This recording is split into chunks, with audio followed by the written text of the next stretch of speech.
Okay, we're going to get started. Good evening. It is 7:01.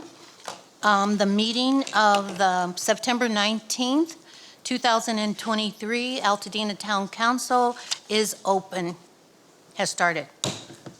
Okay. All right, the first thing on the agenda is our flag salute, and I am going to have Councilmember Arnzen introduce our guests. Ella Fortich is the current president. Ella Fortich is the current president of John Muir High School Student Government, captain of her varsity swim team, and a member of the varsity women's water polo team. Last year, she served as president of the Altadena Rotary branch at Muir and vice president of her class. Outside of school, Ella works as a youth ambassador for the city of Pasadena and volunteers at her church, where she mentors middle school girls as a youth leader. Ella's passion is working with children, and her goal is to attend a 4-year college or university after high school to become a history teacher. Help me welcome Ella, please.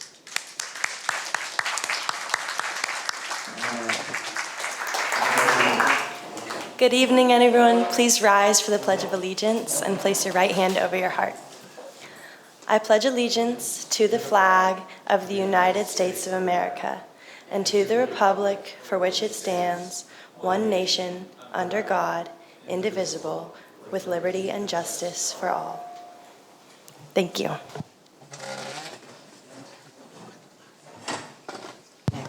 You're going to give her the class? Yep. Okay. Ella, don't leave. Ella, hold on. Okay. Okay.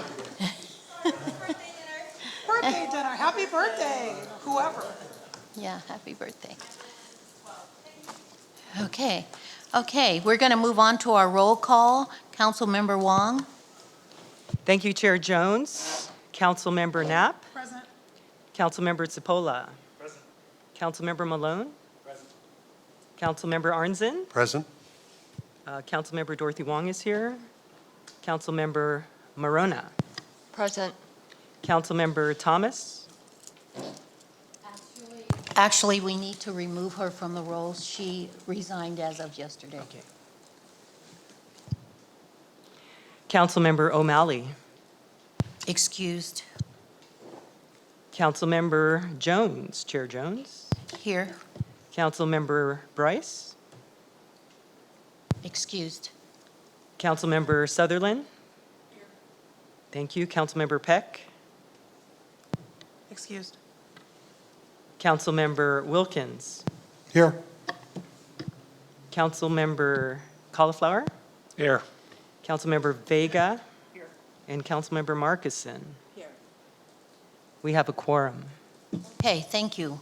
Okay, we move right along to the approval of our tonight's agenda, September 19, 2023 agenda. Councilmember Nat. Good evening, fellow council members and community members here and watching online. There are agendas at the back of the room as well as public comment cards. The council welcomes input from the community on both agendized and non-agendized items. If you'd like to make public comment, please fill out the card and give it to a council member on either end of the dais. While the council does not respond to public comment during the meeting, if you would like a response, please include your contact information. I noticed that of the ones that were submitted, we don't I think we have one contact info, or two. So if you would like to add to that, please let us know. This process is in place to ensure that everyone wishing to make public comment has the time to do so and that we can conduct this meeting in an orderly fashion. Council members, the Altadena Town Council Executive Committee met on Tuesday, September 12th, to set the agenda for tonight's meeting. The agenda was circulated to you on Saturday, September 16th. I received no changes. Are there any? Seeing none, I move the agenda be approved as submitted. All in favor? Aye. Opposed? The agenda is approved as presented. Okay, we're going to move right along. We're moving right along to our chairman's report, and I'm the chairperson, and I have a letter that I'm going to be asking for a motion on, or at least maybe I'll make the motion, and if I can get a second, we can go from there. The letter is to Supervisor Barger. This letter is on behalf of the Altadena Town Council to express our deep concern regarding the ongoing issue of sidewalk vendors in our community. We appreciate your dedication to the well-being of Altadena and kindly request your assistance in addressing this pressing matter. Our residents and local businesses have been significantly impacted by the presence of illegal sidewalk vendors, particularly in commercial and residential areas. These issues include, but are not limited to, noise disturbance. Sidewalk vendors generate excessive noise from generators, music, and people gathering, disrupting the peace and quiet that our residents cherish. Traffic congestion. The increased activity around these vendors has led to traffic congestion, illegal parking, bright lights late into the night, even sometimes violating regulations of lighting districts. Double parking, parking on private property, creating traffic safety hazards and inconveniencing our community and businesses. Litter and trash. Sidewalk vendors frequently leave behind litter and trash, which negatively affects the cleanliness and aesthetics of our neighborhood. It encourages rodents and crows to gather for the remains left behind. Unfair competition. Local businesses which contribute to our community by paying rent, insurance, taxes, licensing, county fees, and adhering to various regulations are unfairly impacted by street vendors who operate without these obligations. Using private property without permission to conduct business and causing damages to property. In one instance, a water pipe had to be replaced, causing a church to pay over $6,000. 2 county trees were destroyed by the illegal dumping of waste. Altadena Sheriff repeatedly having to respond to illegal locations, vendors being arrested for possession of illegal drugs. Very recently, Los Angeles County Health Department and sheriffs responded over 32 times to the same illegal location before it relocated down the street. Meat served in unsanitary conditions, not properly stored, lack of refrigeration, meat cooked and served without adhering to the recommended LA County Health Department recommended temperatures. Dumping of grease, meat trimmings, and other waste into gutters, which causes risk to public health and attracts rodents. Blocking public right-of-way, limiting space for pedestrians, and non-compliance to ADA sidewalk requirements. Fire, charcoal are used and left on the sidewalks and streets. Vendors are unlicensed, unpermitted, and not practicing safe food handling recommended by LA County Health. The lack of safe food handling puts our community's health at risk. The Altadena Town Council understands that SB 946 was passed in 2018, which decriminalized many of the laws that these street vendors are currently breaking.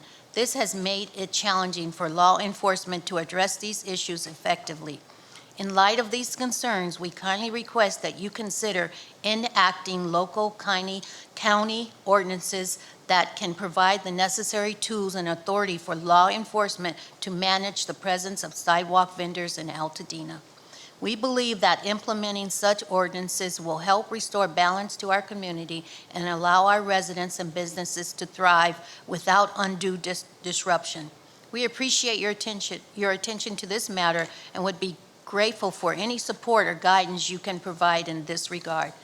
Thank you for your continued support to our community's well-being, and we look forward to your response and collaboration on this important issue. And at the bottom of the letter is the website that you can look up SB 946 and what it means.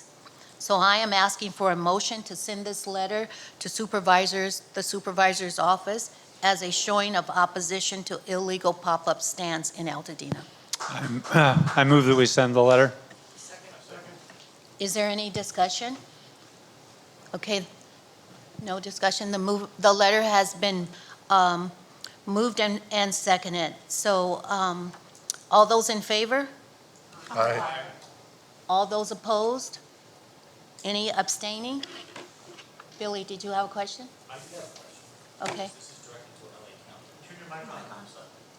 This is directed to LA County. Is it possible for us to send it to the attention of other elected officials? Is there anything they can do as well, We can rather than CC just county? Yes, we can CC Holden and 2D2. Portantino and anybody else you suggest. Okay, Who, Just a what thought. was that? Reggie?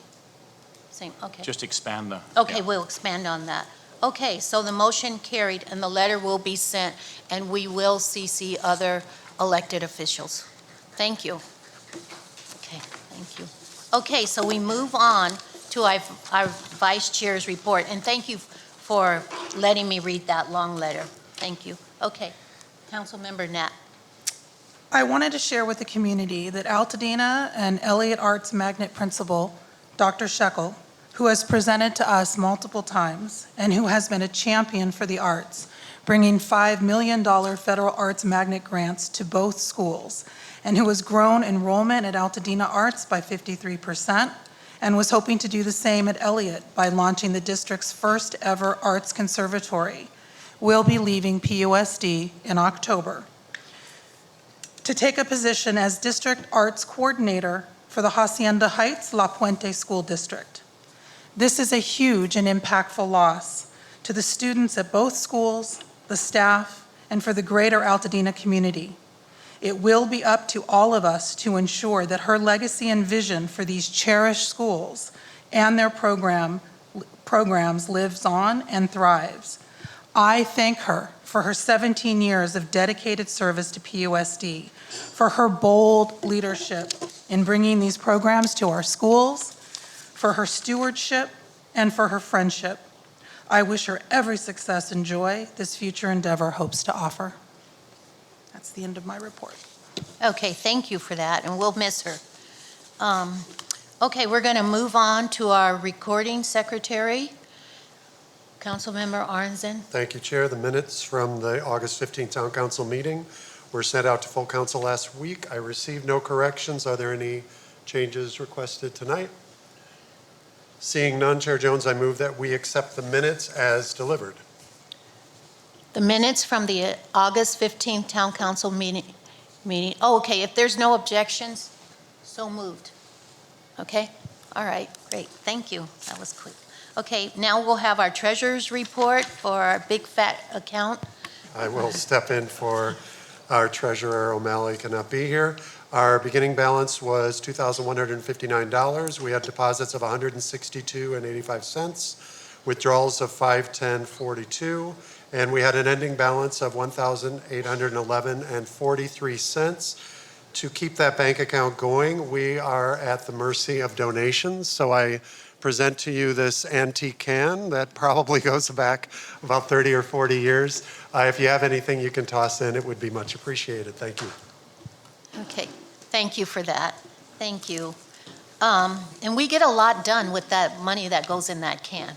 That's our only budget, that's the only money we have, and we get a lot done. It's amazing. Okay, so we move on to the corresponding secretary's report. Councilmember Wong. Thank you, Chair Jones. So we are almost officially into fall. A lot of great events will be coming up, so check out the calendar at altadenatowncouncil.org. As well, the Altadena Library has a great community news. So just some highlights in September. On September 30th is the Altadena Community Garden Picnic. On Friday, the final Friday of the month, will be every Friday from 4 to 8 is the Altadena Farmers Market, and the last Friday, which is the 29th? 29th is Friday. Will also be music and farmers market at Loma Alta Park. Wednesdays is the online market at Pizza Venice. Check out Hair at Farnsworth Park if you haven't done that yet. And the Acona meeting will be on Tuesday, 9/26 at 7 p.m. Once we go into October, check the calendar because there's so much going on that we'll talk about that throughout this meeting. Thank you. Okay, thank you for that. Okay, we're going to move right along to public safety reports. Can we have our Altadena Sheriff Station Captain Jabari Williams, straight back from DC?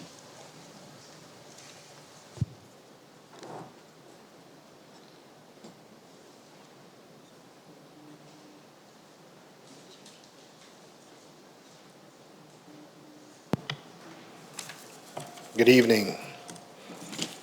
So I'll start off with a few of our crime stats. Excuse me. Our aggravated assaults are down 4% this year to date. We had less domestic violence issues, which always made our aggravated assaults go up. So that's a good thing. Our burglaries are actually down 10% too. The thing I like to talk about the most is that our thefts from vehicles is down 26%. And I haven't seen it that low almost since I got here. And that's impressive, being that it's towards the end of the summer. So I think a lot of it had to do with the messaging and people taking care of their properties. We did send some people up in the Cheney Trails to do a little bit of parking enforcement. So hopefully that visibility did help. We're going to continue to do that more in the future. So I was happy to see that number go down. I was actually surprised. We still have big issues with Eaton Canyon parking lot. Even though it is Parks Bureau's jurisdiction technically, it's still in Altadena, so that counts towards our crime stats. We're going to work with Parks Bureau to see about putting together operations so we can increase visibility in Eaton Canyon trails and along the areas surrounding it, because we want to do what we did up in Cheney Trails to try to lower those incidents. Our petty thefts are up significantly, and petty thefts incidents like things being stolen out of yards, bicycles being taken, 24-hour fitness incidents where people are breaking into lockers. 24-hour fitness, that parking lot and inside has been a big problem for the past few months. I just want to encourage everybody, just take care of your property if you're going to work out or be in that parking lot around 24-hour fitness. We're in contact with the management there. We're trying to work on things to improve security there. So that's going to be coming out more in the future. I know last month we talked about, or it was mentioned about vehicle thefts, Grand Theft Auto. We had a big increase in July, significant increase. However, in August, it went down dramatically. We went from 10 incidents in July down to two or three in August. We were trying to figure out, was that an anomaly or is that was just something that was just happening? We found out that there was a TikTok trend going on where people were trying to show people or challenging people to steal Suzukis and Hondas. And it became popular. We had a few incidents here in Altadena, but it was county-wide that was a problem. Hopefully that TikTok trend goes away, but still just keep that in mind that is going on out there.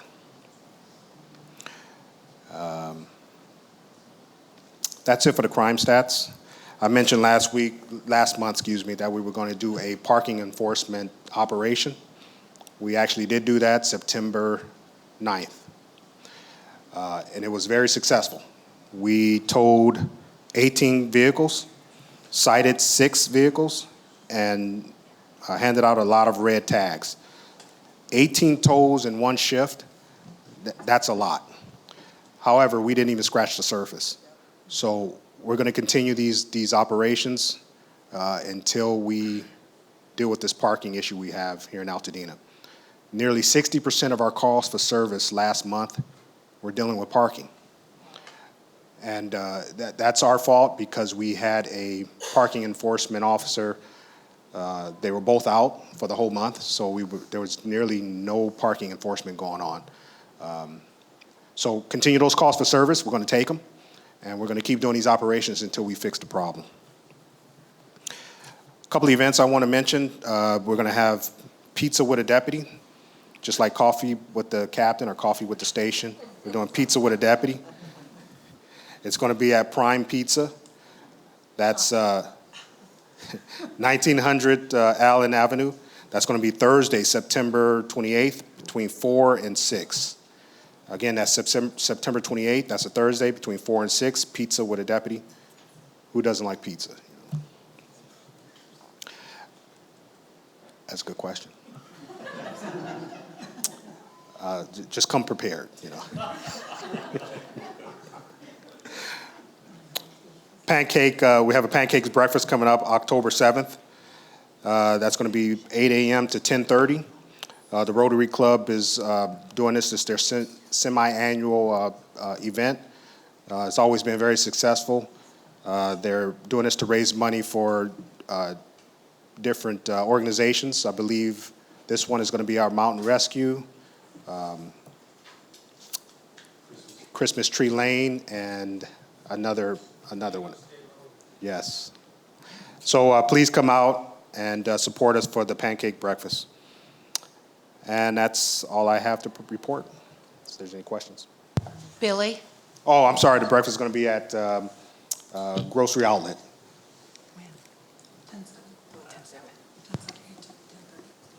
I just have a question. We used to have a problem many years ago in Altadena of all the large vehicles and RVs used to come up here and park along Altadena Drive. And so a large vehicle ordinance was put into place, so nobody can park large vehicles anywhere in Altadena. Right. We actually had a council member a couple of years ago who got ticketed by moving their RV out the driveway and leaving it on the street for 20 minutes to clean it, and they got a ticket for leaving an RV. I brought it up the other day, is that we have an issue on Fair Oaks, north of Woodbury. All the 18-wheelers, all the box trucks that I see, they're parking food trucks there when they're not in use. They're parking. There's RVs starting to park there. I just went by in the middle of the day. There was 8 very large vehicles. They block the cemetery. Everybody sees them when they come up. It's being utilized by people that don't live in Altadena that's using that area. My understanding is that the parking enforcement only operate Monday through Friday and during the daytime. This is an issue that happens at night. Who's going to be responsible for making sure these large vehicles stop parking there before it becomes a public health issue or a public issue? And what can we do to prevent it? So to answer that, it's going to be Altadena Sheriff Station. We're going to be responsible for that. For the weekends, you can call the station. Whenever time permits, we're going to do some proactive parking enforcement. However, if you call the station, that's a call for service that we have to go out to deal with.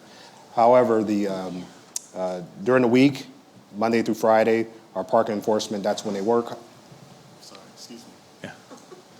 To answer your question, sir, and my captain doesn't know this because he was in D.C. Go to the mic. I'm sorry. My captain. Who's in charge? Thank you. My captain doesn't know this because he was in D.C.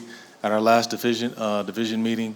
Our Cops Bureau is putting together a unit right now that is going to be in charge of enforcing those big Large vehicle ordinance. large vehicles and campers and all that stuff. They're actually going to be taking them apart on site, and right now they're in Compton. So they're going to be hitting each station. I don't know how long they're going to be in Compton, or each station 2 weeks, 2 months, but they have created a huge unit, and it's a problem everywhere, all over the county.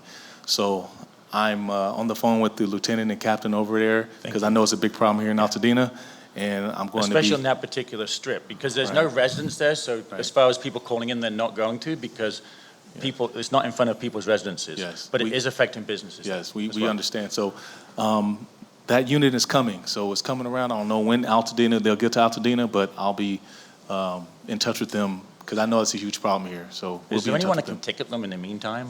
Yeah, we can. Okay. We can only do what we can do, but we have a unit specifically for that. Okay. And it will be a huge impact once it gets to Altadena. Thank you so much for the response. And from what I understand, our parking enforcement has educated a lot of our deputies on that large vehicle ordinance throughout all of Altadena. And there's nothing stopping us from ticketing them. So, Thank you. you're welcome. I hope that answered your question. Yeah, it did. I saw it was such a complicated question, but No, thank you. that's cool. Councilmember Knapp? I just wanted to thank you for your immediate response at the beginning of the school year when we had all of those cars that forgot that there's no parking during school hours on Boston. It has really settled down, and so now those pickup lines move quickly and safely, so I just appreciate it. Good, good. I think a lot of that had to do with, we had some of our parking enforcement out in the beginning, and so maybe they weren't ticketing right at the beginning, but I'm glad we jumped right on that, so.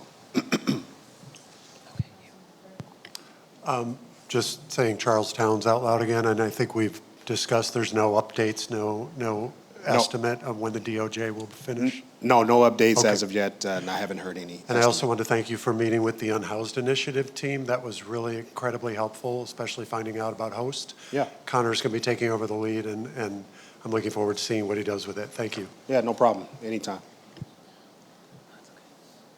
Okay, I want to say I was remiss in, I wanted to do it in the beginning of the meeting, but I was all flustered.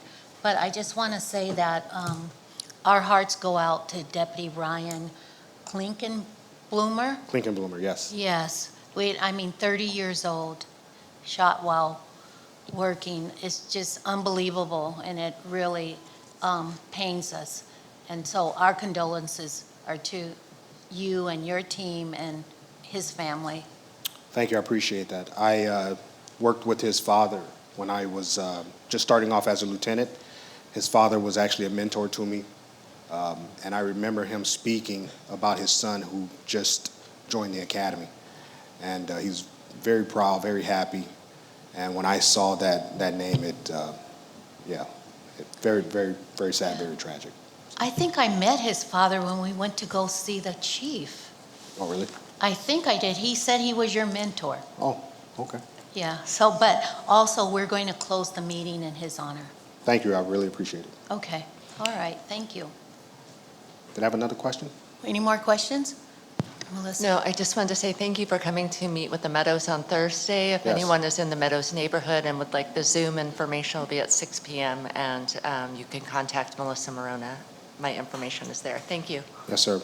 Yes, ma'am. Looking forward to it. And mail theft, tampering with mailbox, that was a big issue with our petty thefts. That's why it was going up. So looking forward to that. Thank you.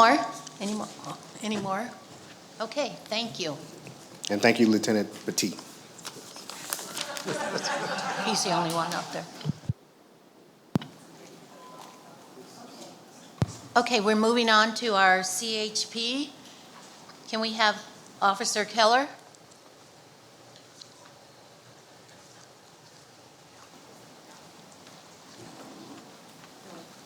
Good evening, council members and members of the community. I'm Officer Keller with the California Highway Patrol, Altadena Station. Our traffic statistics for the month of August, we had a total of 19 traffic collisions. 3 of them involved a hit-and-run driver. 1 of them involved a driver under the influence. And out of those TCs, 7 of them parties were injured. Ms. Wong, you inquired about a bicycle TC or crash on the 14th. I was unable to find any information on that. That might not be in our area or report not taken. I want to thank you, myself and Officer Boyd, for inviting us out to the farmers market. It was a great event. We enjoyed giving out helmets to all the young riders and scooters out there. As always, we're looking to hire. If you know anyone, friends, family, you want them to work in the community and give back, you invite them to visit our website, join the CHP 1000, or reach out to myself or Officer Boyd, and we'd be happy to help point you in the right direction or answer any questions. Our school zone enforcement is still on the rise. Myself and Officer Bay have been very busy visiting all the schools we can in the Altadena area. Please pay attention to the roadway signs, the roadway markings, and just good driving habits. A lot of seatbelt violations, unfortunately. So remember, it's the little things. We were working multiple special enforcement units during the month of August as we had holiday weekends. Out of the office, we issued 2,375 citations. We are continuing to enforce parking violations. We get calls from the community, locations. That helps us to quickly focus on those locations and take the appropriate actions. So please, if you have any information on that or want us to look into anything, contact us as soon as possible. Safety tip. Our weather is crazy here in California. We get sunshine all day, and in the morning it's rainy or dewy. Check your windshield wipers. Make sure those are working properly. Check your tires. Roadways are slippery. We'll be helping with some walk and ride to school events in the beginning of October. We look forward to doing that. Be careful driving your kids to and from school. Pay attention to pedestrians. Stay off those phones. All right. Anything else? Any questions? I just wanted to say on behalf of the council that we send our congratulations to Officer Bay on the birth of his child, and we look forward to his return, but very excited for him. I will let him know. Hi. I don't know, is Webster Elementary on Washington one of the schools that you go by? Yes. Okay. The parents do U-turns right in front of the school to get onto the south side of the street. And so I just wanted to make sure that was part of what you were looking for. Yep. Because, yeah. Every single school. We look for main ones, the double parking, the U-turns, of course, cell phone seatbelts. So those are definitely on our radars. Okay, yeah, I've just seen them do that a couple of times, one right at me, so. Yep. Yeah, if you got it, that's fine, thanks. No problem. I just want to point out, it doesn't seem to be as many people racing down New York lately. I don't know if you're doing some enforcement, but I just hear people just blazing down there all the time. And it's been a while since I've heard. So you guys may be scaring them or something, but whatever you're doing, keep it up. We're trying to spread ourselves throughout all the communities we work with. So thank you for noticing. Okay. Anything else? Anyone else? Okay, thank you. Okay. Thank you. All right, we're going to move on to our LA County Fire. Maria Grecken.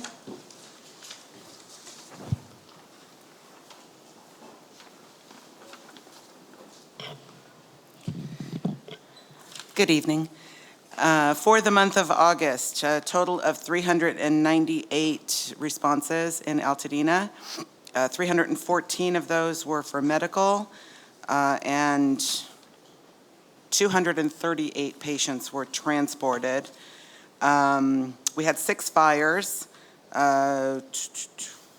of them were vehicle fires. 3 of them were trash fires. And then 1 was a small spot in the grass, which may have been the result of perhaps a child playing with matches. And they were counseled. So firefighters like to do, they like to counsel those kids. We had 3 instances of power lines down or arcing wires, and then we had a gas leak on Atchison Street on August 2nd. But there were no damages from that. We did respond to 10 traffic collisions. 1 of them involved pedestrians. I looked this one up specifically because I found that it actually involved 2 pedestrians. And it was a car backing out of a parking space in a parking lot. And apparently there were 2 people in back of them. So they were hit at a very, very slow speed. There were no, well, 1 had very, very minor injuries, and the other one claimed no injury at all. So that was that. We did launch, as you know, our Genesis Protect, formerly known as Zone Haven, and I will forever call it Zone Haven, with the evacuation zones in Altadena. I brought our flyers once again for the public to pick up, so you can get onto the website and find your zone and memorize your zone in case an emergency comes up, and we will use those zones to either issue evacuation warnings or evacuation orders. Primarily, again, we're using this for wildland fires, but this program can be used for any significant emergency where we need to initiate evacuations of a rather large area. We are going to put together a community meeting, and we are targeting early October, or maybe the first or second week of October.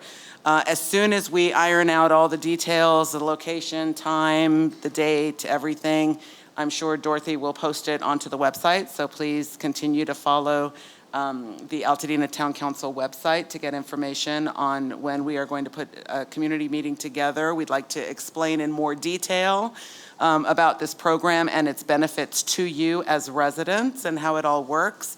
And when we start to promote that event as well, it will also include, I know a lot of people have registered to receive the NOAA weather radios and they haven't picked them up yet, which is fine. If you've already registered to receive a radio and you have not yet picked it up, you'll get an email from me as well, letting you know that the radios will be available at this event when it's scheduled. And the flyer for the event when it's scheduled will include a link to register for a radio. So we will, if you haven't gotten a radio yet and you would like to receive one, we will be giving them out at this, when we set up this community event as well. So I prefer pre-registrations for the radios. And that information will be on the website and on the flyer. And the reason that I like for people to pre-register is that it tells me minimally how many radios to show up with. So if nobody registered, I don't know, I don't want to run out of radios. So I take whoever registers and then I add some because, you know, if people didn't get a chance to register, I'll have extras and I'll be able to take care of people, but I really don't want to run out. Again, the radios are another way for us to communicate with you. If there is a wildland fire, we can put an alert out over the weather radio. It requires no batteries. It requires no cell service. It requires nothing but just have the radio on. And we'll be able to push out an alert over that radio, but only for a wildland fire where evacuations are imminent or already in progress. That is the only time we will use the alerts over the weather radio. Any questions? Diane? Sorry, if we registered a really long time ago. I still have it. Okay, all right. I still have it. If you registered, you could have registered a year ago. I still have all that information from you registering for that radio a year ago, and you will get the email from me saying that, you know, you can come pick it up on such and such day, whenever I schedule them. Whoever has not picked up a radio will get that email. So no need to register again. It's just if you have not registered for the first time, I would like for you to register to get that radio. Any other questions? That's it? Okay, thank you. And I'll be working with Dorothy for the event, yes. Thank you. Okay. Okay, we're going to move right on to our special presentations. We have short-term rental ordinance, and Monica Allen is going to be presenting. She's from the Treasurer and Tax Collectors. Good evening, everyone. Thank you so much for allowing me to come tonight to share about a proposed ordinance for short-term rentals. We do have a short presentation.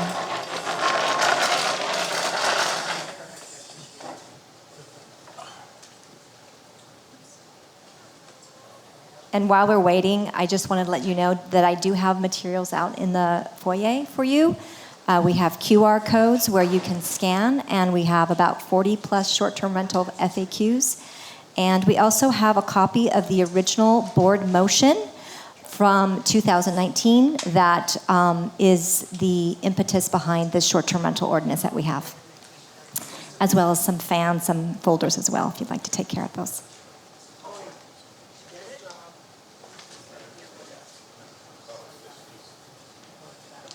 Okay, go ahead and get started. Thank you. Yeah.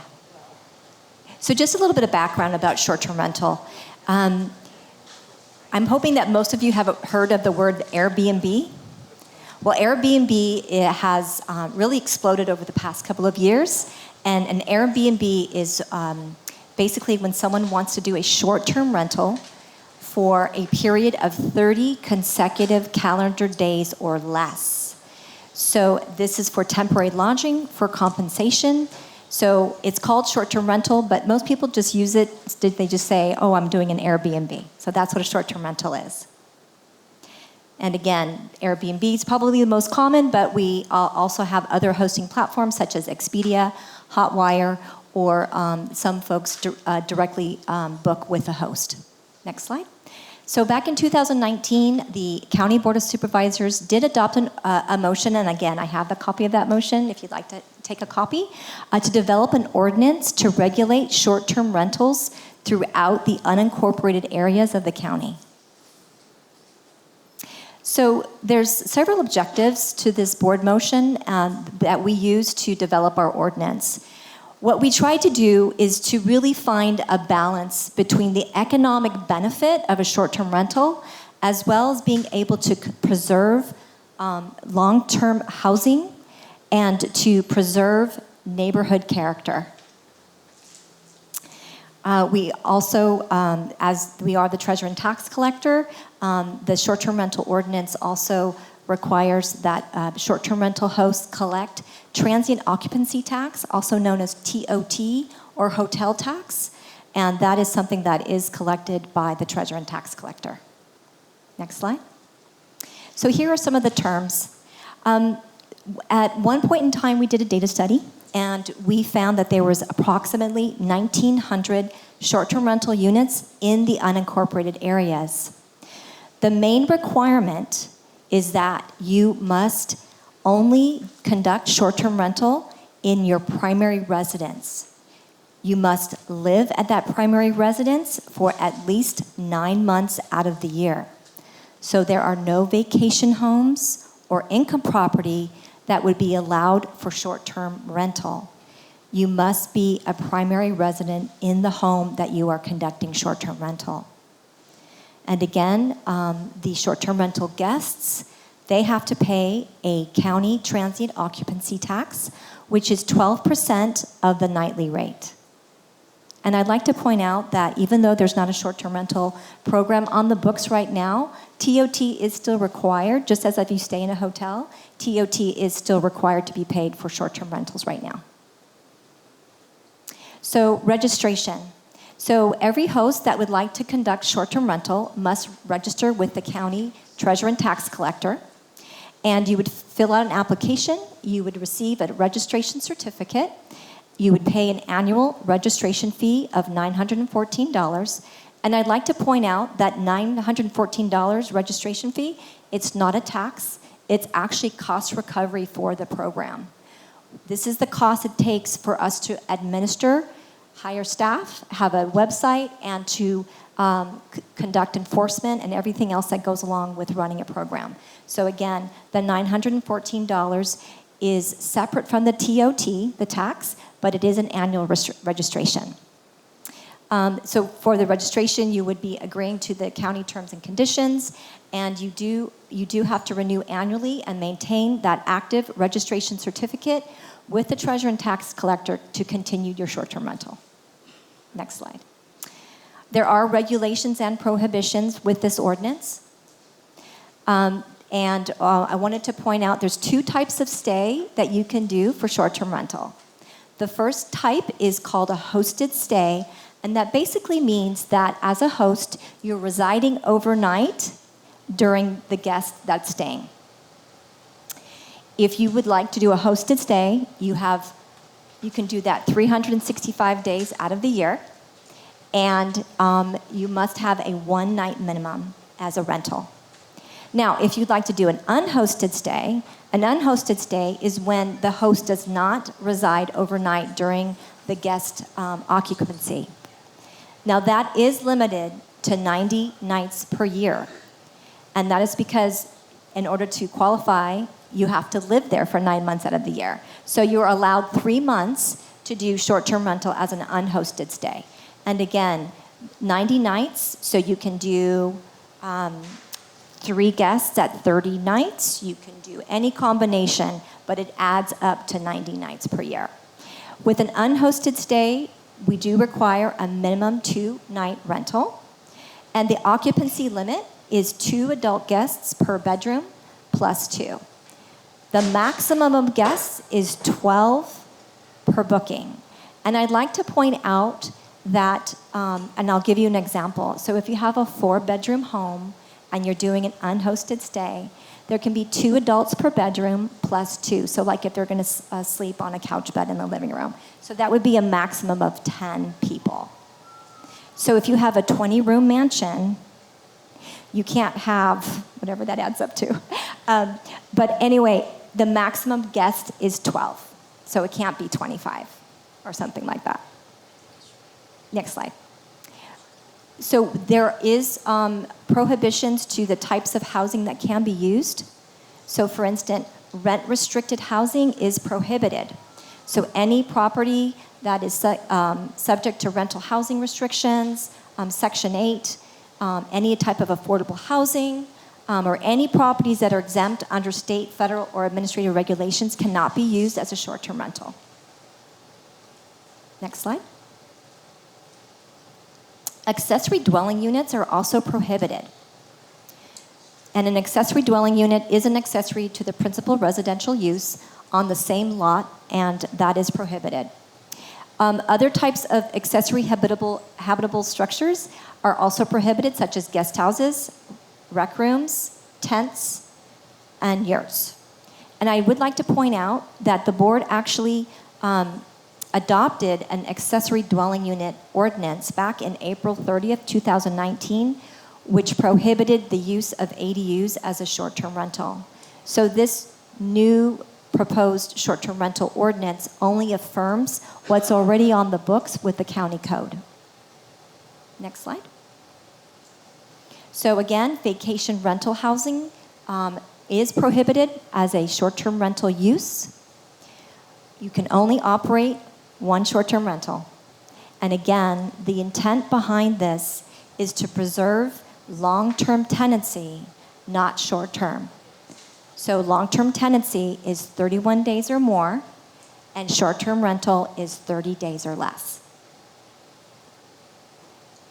So we do address nuisance prevention in the short-term rental ordinance. There cannot be any nuisances. So there's no illegal parking, disturbances of the peace, any excessive noise, vibration, glare, light, odors, littering, you name it.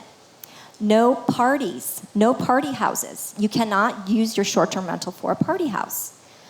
No commercial events. Those are all prohibited. And on-site parking is required when our on-site parking exists. So if you have on-site parking as a host, you must provide it to your guests to use. And notice to neighbors, this is what we consider our first line of enforcement. So the treasurer and tax collector will notice all owners that are adjacent to a short-term rental. So if someone comes and registers with the treasurer and tax collector, we will send out notices to the neighborhood so that everyone is aware that this person is operating a short-term rental. It'll have the name of the person who's conducting the short-term rental. It will have their 24/7 local responsible person. And we will also provide you the 24/7 hotline, which is a complaint hotline that you can call at any time to lodge a complaint. So there are also responsibilities for hosting platforms. So Airbnb, Expedia, and Hotwire, they must not advertise any short-term rentals without a valid county short-term rental registration. And they must remove or bring down that short-term rental posting if they are in violation of the short-term rental provisions.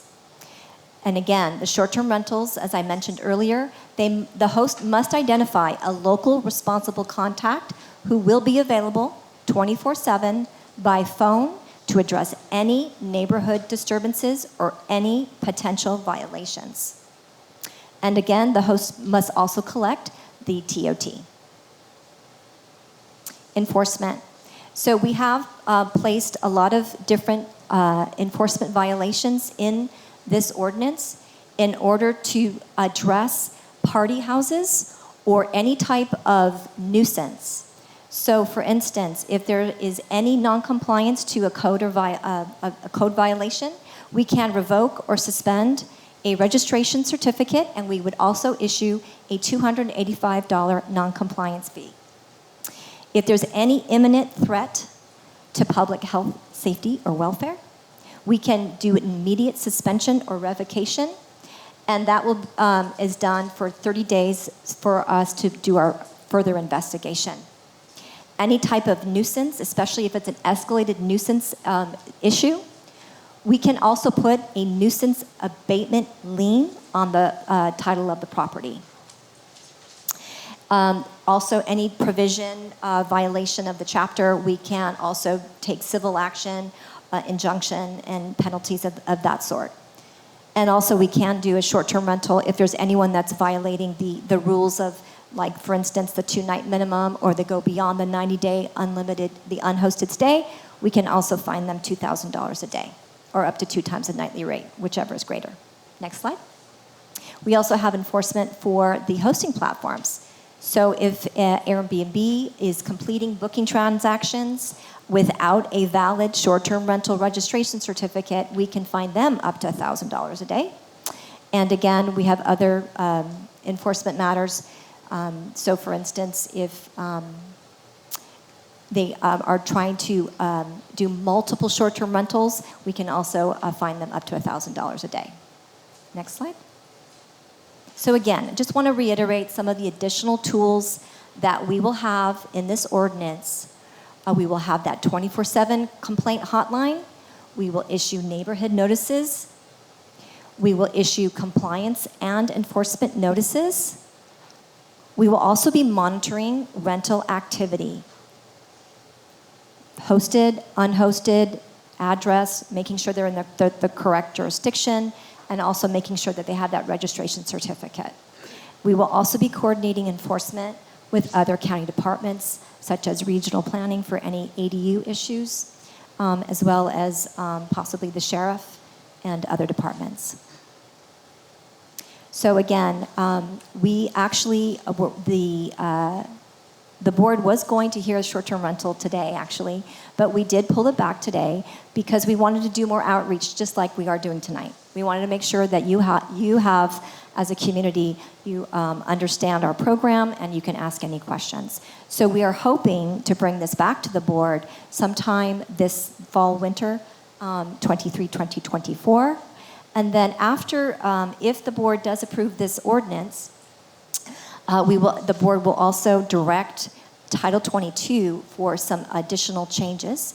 And I do have Connie Chung here with me tonight from Regional Planning to answer any questions you might have about zoning and those sorts of things. That will be coming a little bit later, approximately spring of 2024.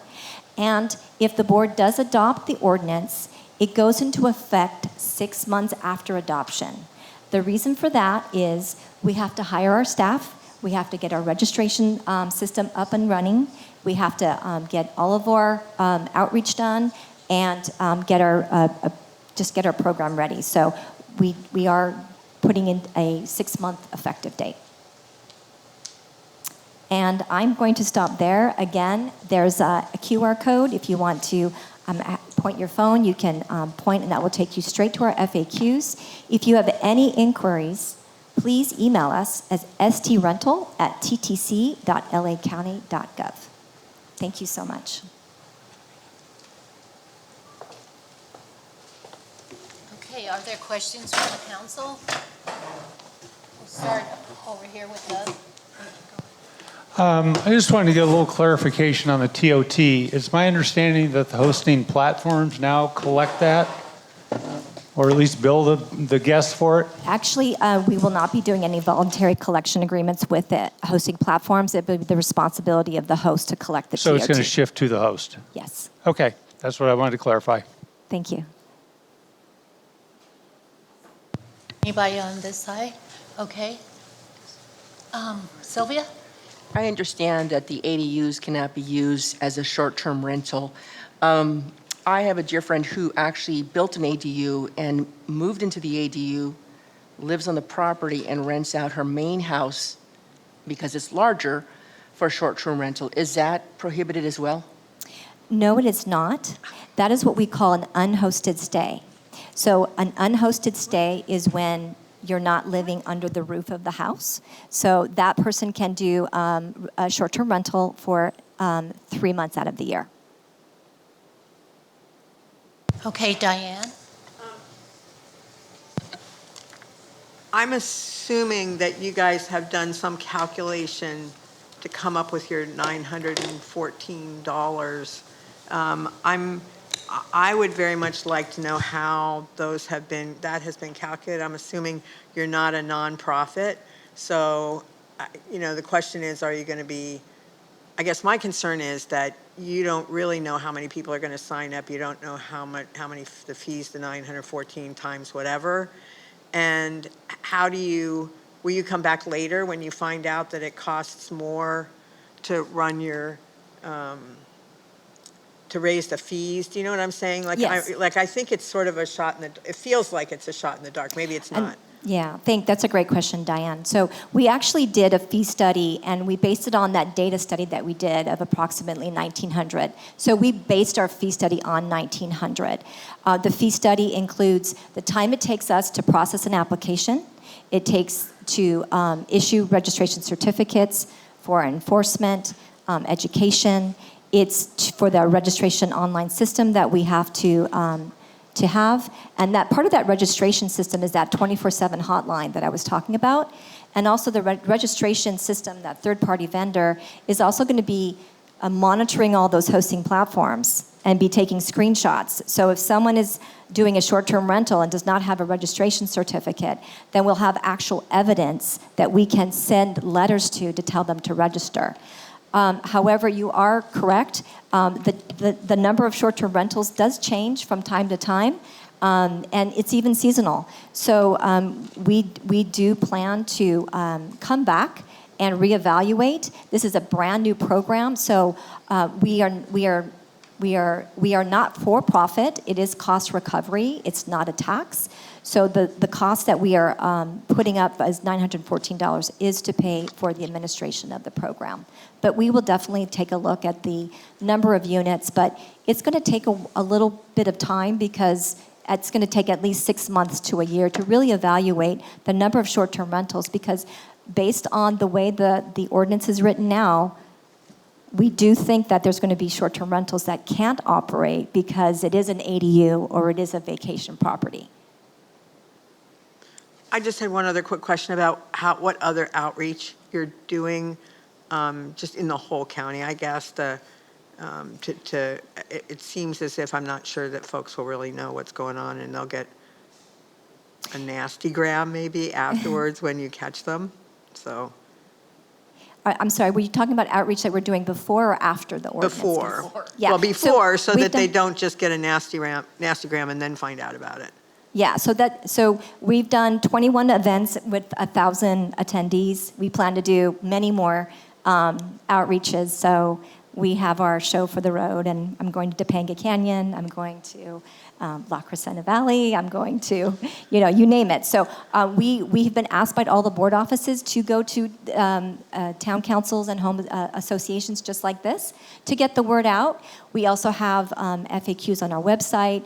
We also sent out a letter to those that, when we did the data study, we were able to identify folks that have done short-term rental over the past couple of years. So we sent a letter to them as well, just so that they understand that this is coming. And we also use social media. There's a Nextdoor app that we use to post about the short-term rental. We actually posted as well when it was postponed. So yes, we will be definitely doing a lot of outreach. I think there are many more than 1,900 in the county. Could you repeat the estimated timeline of when this vote will happen with the board? So we hope to be back to the board, hopefully maybe fall, winter of this year. It just really depends on the number of outreach events that we're being asked to do.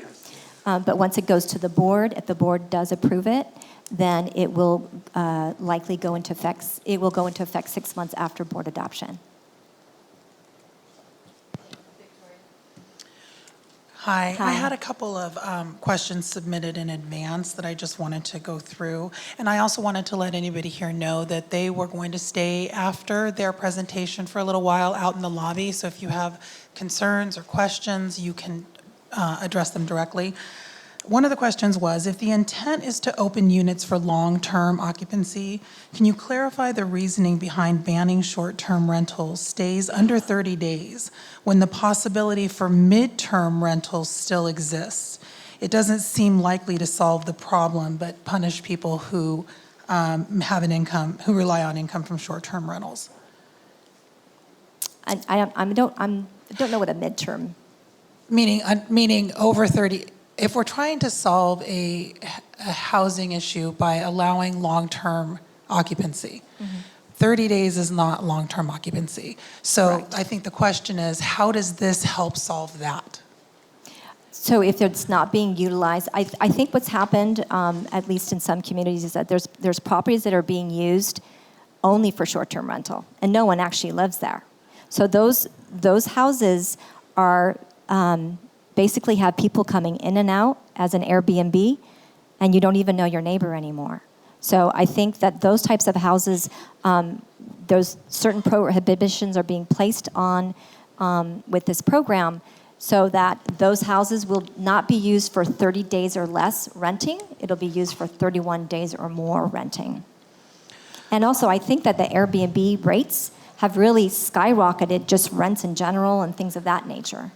I'm not sure that answered the question, though. The question was, I think, correct me if I'm wrong, was if what you're saying is that people can do 31-day rentals, right, without any kind of a problem, then how does a 31-day rental or a 40-day rental or a 60-day or 90-day rental solve the housing problem for long-term rentals, right? If people want to rent their houses for 30 days, 40 days, 60 days, that doesn't solve the problem of longer-term rentals, right? But there are folks that are being penalized for the 30 days when they could be doing 31, 35. I mean, it's, how does, your question was, how does restricting it solve the bigger problem of housing? Because your restrictions aren't that restrictive as far as midterm, which is what we're talking about, which is like 3 month, 4 month, Oh, I see. Thank you. Yeah. I appreciate that. Yeah, so this is just for 30 days or less. So if a landlord wants to rent it out for only 3 months or 40 days, then they can do that. But I think in general, I think the spirit of this ordinance is to take that housing that's now being used for 30 days or less, because most people, and I think you guys had told me there's no hotel in Altadena, correct? Yes. Correct. Yes, so most of those people are using short-term rentals because there is no hotel. So they're being used for short-term rental, and I think what the intent is that most people use short-term rentals for vacations, coming to the Rose Bowl, coming to the Rose Parade. So we understand that, but it's those houses that are not, that might be used for a vacation, not a vacation, but it's a vacation rental or an income property. The board wants to see those houses being used for month-to-month rent or leasing. Okay. And I'm not sure if Sheriff wants to answer this or Captain wants to answer this, but Airbnb instituted their ban on party houses. Has there been a decrease in calls for service at party houses as a result of Airbnb's ban? Do we know? No? I have to, let me put glasses on because I can't see. So no, say it again? Not that you know of, okay. Well, you can say that to them, that Pasadena And then allows the it. last question is, You can say it. single-family residents in LA County can only be legally rented to 4 people at a time. If the aim of this ordinance is to prevent parties, at least partially, is there a reason that the county chose not to work with Airbnb to enforce this restriction instead of enacting a ban on all short-term rentals? I don't know, I'm going to have Connie come up. Connie Chung. I'm going to try to answer that Okay, question. thank you so much, Connie. So this is why we have to do the Title 22 amendments, so that the two county codes speak to each other. So we will also be defining short-term rentals as a different creature and a different use in the zoning code. So the allowance of, we call it the roomers rule, if you've heard that term. We do allow up to 4 boarders within single-family homes, and that is listed as an accessory use to many residential zones. So in order to avoid the confusion of the roomers rule, we're going to list short-term rentals as a separate category and define it consistently with the Title VII amendments. So the roomers rule and the border situation is more of a long-term rental. So hopefully in defining the Title 22 amendments, it makes a little bit more sense, because we don't want confusion with, is it a boarding house or is it or is it STR? And, again, when we get to the point where, we're just waiting for the board to instruct us to work on the Title 22 amendments, of course, we've been thinking about it a lot and supporting TTC, but we're happy to come back and, work with you to refine those definitions. But the purpose really is to make sure that everything makes sense and aligns with each other when we start that process after 6 months to implement the county's policy. And I know that Diane has a question, but I did want to say that I do think, and I talked to the chair about this, that I think that the council as a whole would like to create a letter that might strike a balance with some of the issues that are going to be brought forward from this meeting and some of the other meetings and outreach that you might do that might be helpful and could be incorporated or not, but at least you'll have from us what we've heard from the community in response to this. Diane, go ahead. Well, I asked this in our previous meeting too, but is this something that we could include in our CSD? And I just heard from Mi Kim that the West San Gabriel Valley plan is going to get started, so we'll be hearing more about that. But is that something that we should also mention? We have no hotels, so. Good question, Diane. So this is an issue of countywide concern, and plus it's a use issue. So I think the focus of community standards districts are really standards. However, there is an opportunity, I'm glad you brought it up, with the West San Gabriel Valley Area Plan, we can talk about uses. And, in our previous meeting, we were talking about the lack of hotels, for instance. So there is an opportunity to explore zoning and general plan designations that could encourage the types of uses that the community wants, such as hotels. So yeah, that's Diane zeroed in on the tool to encourage those types of uses. And looking at the CSD also is a part of that effort. And I don't want to take away from the STR discussion, but we're looking forward to working with the town council and the community on the development of the plan. Okay, thank you. I want to let everybody know the ordinance is in the back. If you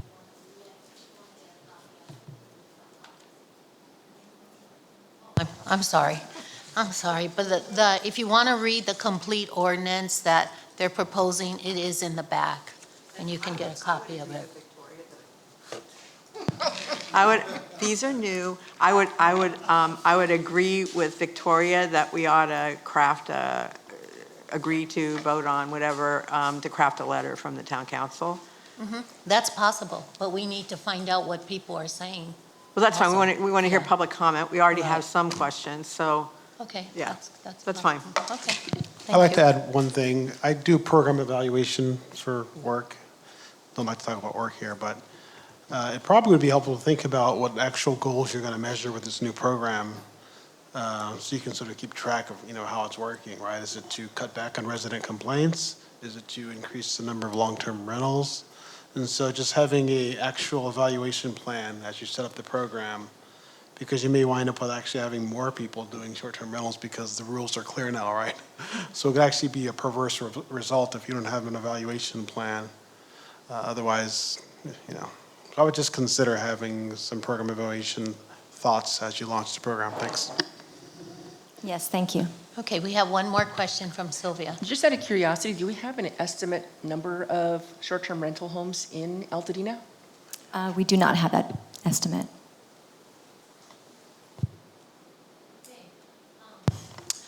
Okay, thank you. And they're going to be here, they're going to stay a little while to answer questions. If anybody has questions in the audience, they'd like to meet with Monica and... And we do have a couple of public comments around this, which we will get to when we get to public comment. So if Rebecca Ayala is still here and Jeremiah Small is still here, then when we get to public comment, you'll be able to make your comments. No, we're not doing it now. I think we should. We'll do it at public comment. Okay. Yeah, and if you want, you can go directly and get your answer right now. You don't have to wait till the end of the meeting to But get then your we public lose, comment. then we lose public comment. I mean, we lose the record of public comment if all they do is go out in the back. That's true. Yeah, that's true, but we also have their public comment written down. So either way, it works. Okay, thank you. Okay, Thank you. all right, okay. All right, we're going to move on, and we're going to do a presentation, a special presentation by Monte Cedro Development. We're going to get an update.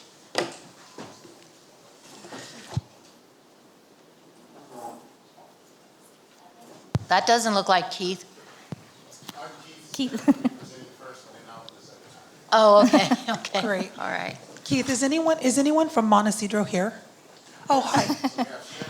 I have myself, David Whitehart, Oh, who's the David, it's good executive to director. see you again. Good, and we good, have good. James Rothrock, the CEO of Okay, ECS. thank you.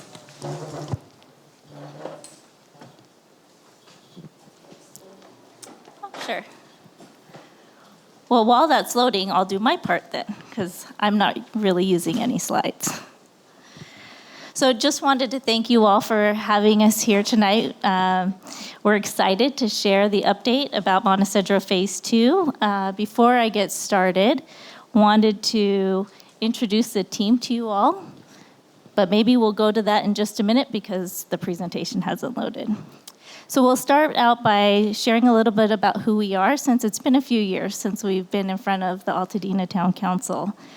Montecedro is a life plan community located on El Molino, which is just a few short blocks from here. Montecedro is part of Episcopal Communities and Services, which is a nonprofit organization that's been providing housing and services to seniors for 100 years this year. So although Montecedro opened its doors 8 years ago in 2015, the vision of what Montecedro would bring to the city of Altadena began long before that. In the beginning, we had plans to build Montecedro all at once. However, with the housing crisis in 2007 and 2008, we made adjustments and broke it up into 2 different phases. So then we embarked on initiating the second phase of Montecedro to complete the community in 2019. Well, we all know what happened shortly after 2019 when we presented that version of the plans to you. So we're really excited to share with you the changes we've made as a result of the pandemic and what we learned from that as far as providing programs and services to our residents. So if you go to the next slide. Okay, one more. Just want to introduce you to the project team. These are the folks that have been and will continue to be working on the Montecedro project. Myself, I'm Sharon Putris. I'm with Episcopal Communities and Services. Keith Mayfield. He'll be presenting on the project itself. We have Sue Im from Perkins Eastman, the architect on the project, as well as Megan Morrissey and Joe Arnellis. They are the people that you will probably want to get to know very well, or will get to know very well, as they are the project manager and superintendent. So we're happy to be here and answer any questions. I'm going to turn it over to Keith to share with you the specifics of the project.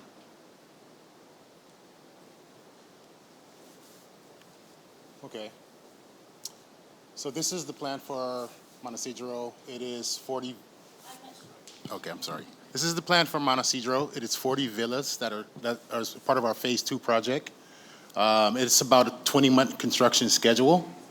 We should be anticipating starting construction in October and completing construction in 2025 July 2025. We have a campus that has a restaurant, it has an entertainment venue, an open air space for the residents that live at the complex. Could we go to the next slide, please? And this is our 40 villas. It's an accumulation of about 10 villas per building. Next slide, please. And this is a rendering of what the facility is going to look like after the completion of construction. We have above ground garage with a podium deck. Above the podium deck is going to be the open air area for entertainment venues. Next slide, please. Okay, and this is a rendering of what it will look like once completed. Next slide, please. And there's another, the vent lawn on top of the podium. And those are the construction times that I just alluded to regarding our start dates and finish dates. Is there any questions from anyone?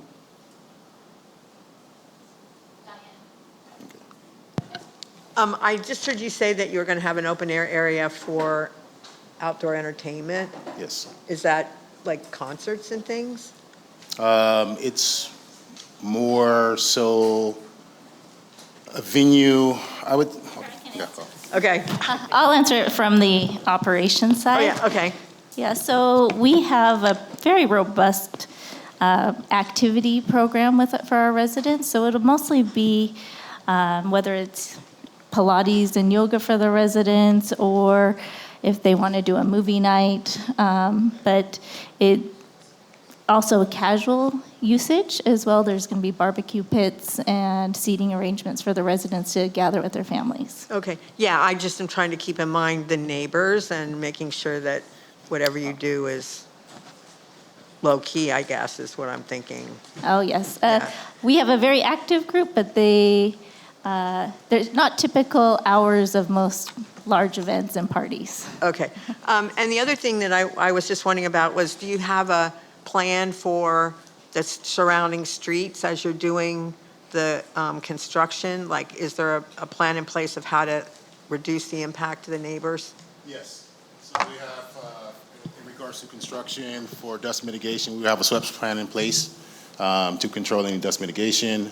We will be working with DWP, any of the utility services to try to mitigate any traffic issues when we're doing construction, especially with the off-site work, with tying into the domestic water lines and all of those things. Okay, and the neighbors that are on that street that now is behind, Crawford. right, which will become where all that activity is doing, you'll be coordinating with them as you're doing the work so that they're impacted as little as they can be? Yes, that's the goal. Okay, all right. Thank you. I'm just bringing this up because it was something that we dealt with recently. On the first rendering you have, it shows 4 stories. Yes. We have an ordinance in our CUP that no building can be above 3 stories, or 30 feet or 33 feet. So I just wanted to know how that ties in. Right, so we are in compliance. We have a subterranean parking and then the 3 stories above that. Yeah. So it was just, I think, the angle, All that perhaps went from the through street a side, long public time side, ago. it's 3 stories. The All right. Thank you. They had a CUP. Right, there is no 4-story above ground. Okay. Yeah, Thank you. well, and this was all, just so everybody knows, a billion years ago, this went through the town council. It was a big deal. And now it's coming to fruition many, many, many years later. I came in long time ago after it had already been approved. So, yeah, they've got all of the right approvals for what they're building. Okay. Thank you. All right. Any more questions? No? Okay. Thank you. Thank you. Yes, thank you.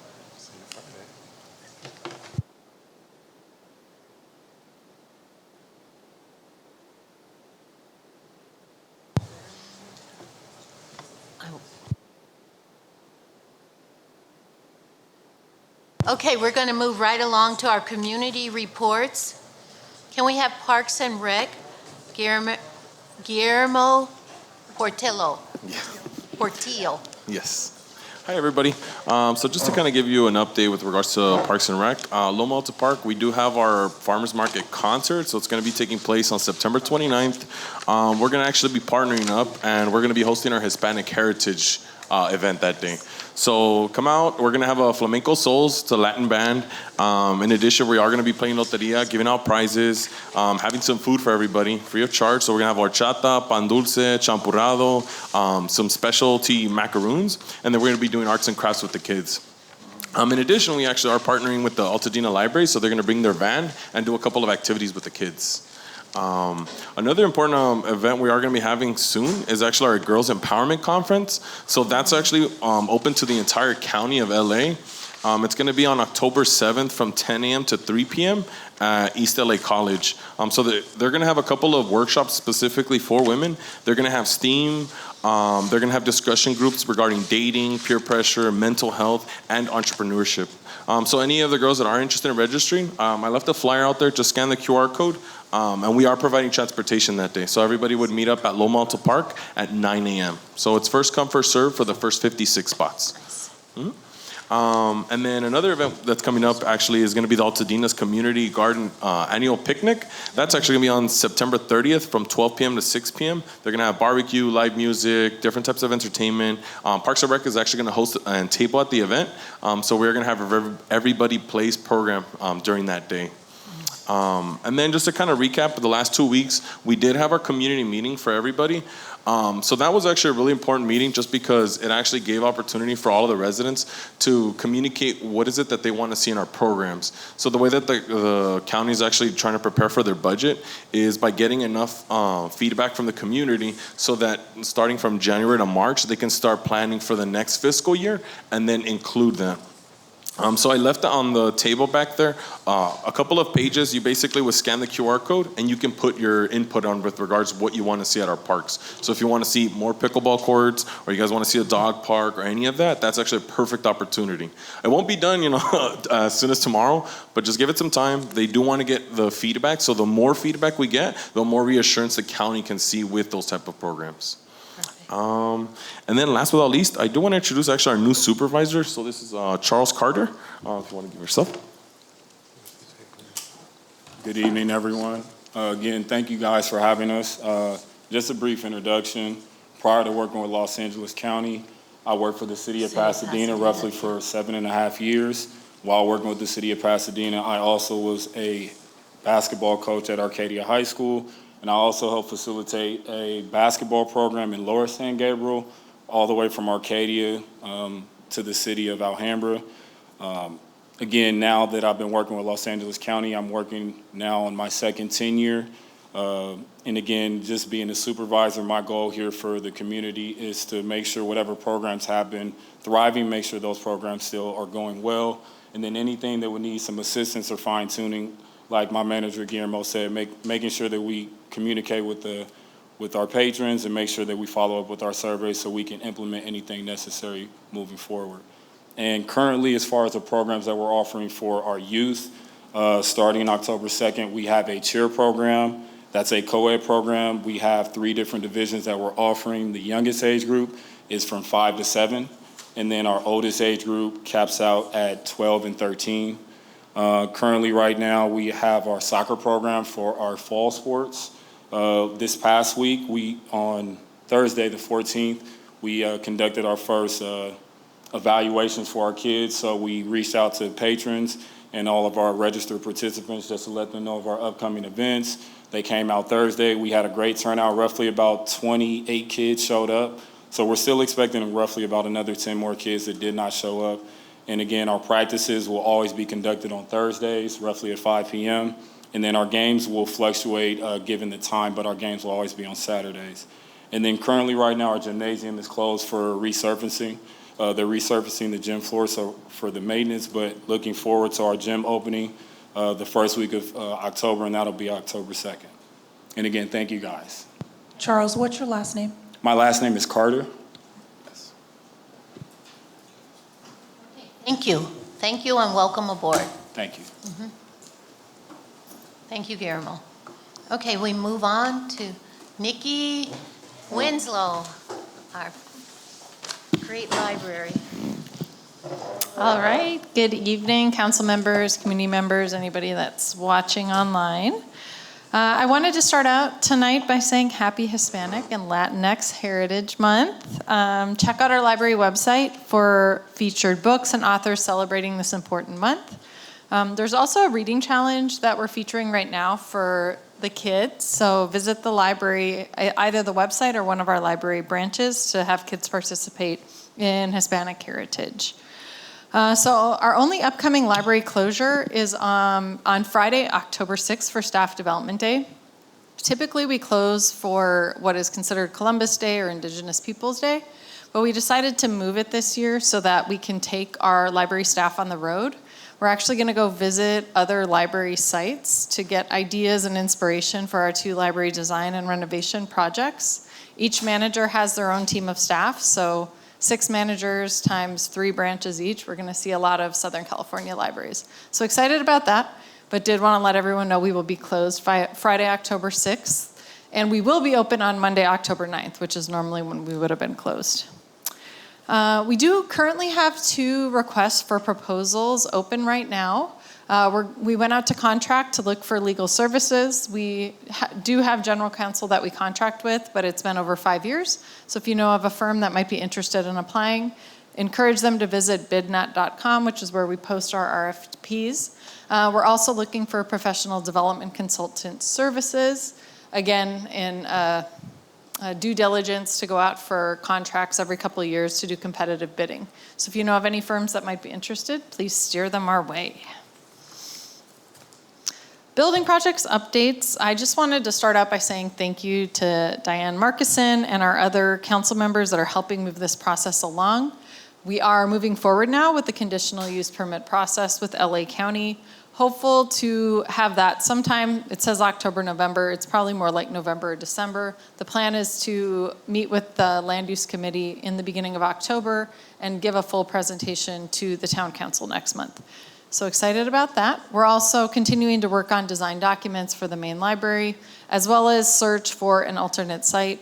I've been in many discussions with Pasadena Unified School District. We're hopeful we'll be able to find an alternate site with them. But again, lots of things going on, but not a lot of concrete information to share. If you have questions or want to check out the website, we do have a next chapter page that we keep updated with anything that's going on. So sadly, I wanted to make sure that the community was aware that our Altadena Library Foundation's annual fundraiser, known as Taste of Dena, was supposed to take place on September 30th, but it has been canceled this year. Due to the loss of their one staff member earlier this summer, they just were not prepared to put on this amazing event that the community expects. So they're in the process of hiring a new foundation manager and want to put on a couple other smaller events to celebrate the foundation. Many great things happening. If you're interested, I'd highly recommend checking out their website, which is altadena-libraryfoundation.org. Our other support group, the wonderful Friends of the Altadena Library, are having another smaller book sale this coming Saturday from 10 to 4, featuring thousands of books, DVDs, CDs, and I can't wait to blow all of that out of the basement of the library. So from 10 to 11, it's for Friends of the Library members only. It is only $10 to join, so highly encourage you to do so. And then from 11 to 4 will be open to everyone. And from what I saw, the weather is predicted to be 74 and beautiful, so great day to visit the library for a book sale. Our Altadena Poets Laureate, it's a 2-year appointment. We do have the 2 of them. And I did want to point out, in case I hadn't before, Peter Harris and Carla Samuth, our 2 poet laureates, were awarded. They were 2 of 23 poets from across the country awarded the fellowship by the Academy of American Poets, which was a $50,000 fellowship. Because of that, they're offering not only their regular offering of programs throughout the year, one of which is the one on the screen, September 20th, which is Poetics of Location Workshop with Mike the Poet Sonkson. But in addition to that, with that additional funding that they received, they're doing an Ode to the Land program simultaneously. And the plan with that is to bring together local teens and senior citizens to work through poetry and some other artistic functions. So the other program, as you see, Saturday, September 30th, will be an Ode to the Land workshop, bringing, many people from the community together. So second Saturday is almost back. Can't believe that. Saturday, October 14th, we will have our second to the last concert, but this is technically like the kickoff of this fiscal year season. We will have the salsa band Mezcal de Alicia. And then I did want to point out that in November, we're going to be doing the concert on Friday, which is, I know, a little confusing, but Saturday is Veterans Day. So our second Saturday will be actually the second Friday in November, November the 10th, and band to come. Currently, our art display, which is put together by our amazing art curation team, features a group show with Mary Torregrosso, Stacy Russo, Toti O'Brien, and Alicia Volk, as well as another exhibition out on the main library floor. I'd highly encourage you to come take a look at some of this beautiful local art. Just a couple really quick programs to highlight. This coming Friday, we partnered with WellBe Health. They're going to be celebrating Grandparents' Day at 10:30 a.m. at the main library. This coming Saturday, we're going to be we went into a residence and artist program with a local artist named Rachel Curry. She's going to help us advance our Fab Lab, which is also known as Fabrication Lab, or Makerspace is another term you might hear, to really promote all of the equipment and programming that can come out of the Fab Lab. So she's going to be offering a series of programs. It's almost like an internship to some extent, but residence, and we'll be paying her to do that, which is great. Next Monday, we've been having open mic night at the library, but in partnership with Callisto Tea House. We'll be offering it next Monday at Callisto Tea House at 6 o'clock. And this one always fascinates me. So next Monday night, also at 7 o'clock, we're going to be having a program, Conversations with Art. So why is that art? Which I sometimes ask myself. So I highly encourage you to come check that out in the community room. And also Monday, October 2nd, we're continuing to partner with Huntington Health to do free flu vaccines. And then lastly, Saturday, October 14th from 8 to 11 at the main library, we will be celebrating annular solar eclipse viewing. So that and many, many other programs, we practically have like 1 or 2 programs a day. Please check out on the website, altadenalibrary.org/programs. Happy to answer any questions you might have. Any questions? Between the parks and the library, boy, we have a lot going on. Yes. Yeah, Thank put on your running shoes. Thank you. Yes, thank you. Okay, we're going to move on to the Chamber of Commerce. Judy Matthews.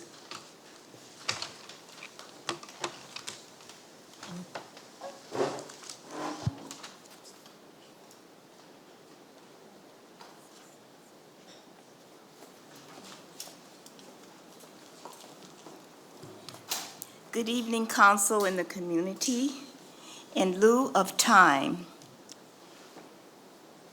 the Altadena Chamber of Commerce Board of Directors are being asked to submit individual letters addressing the negative impact that sidewalk vendors are having in Altadena community businesses.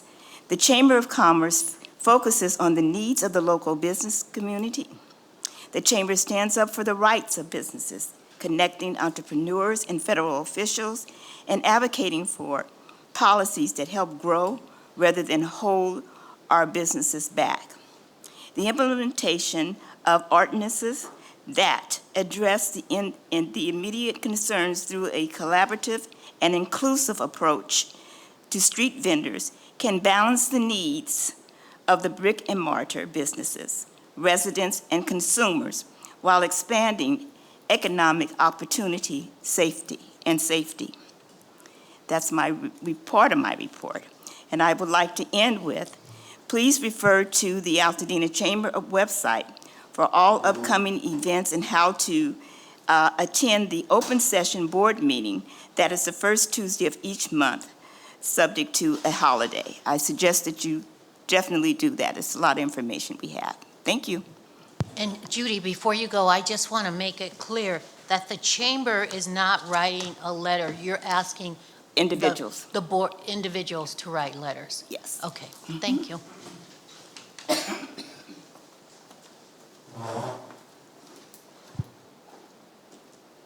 Rotary Club, Doug Cauliflower. Right on cue. Hi.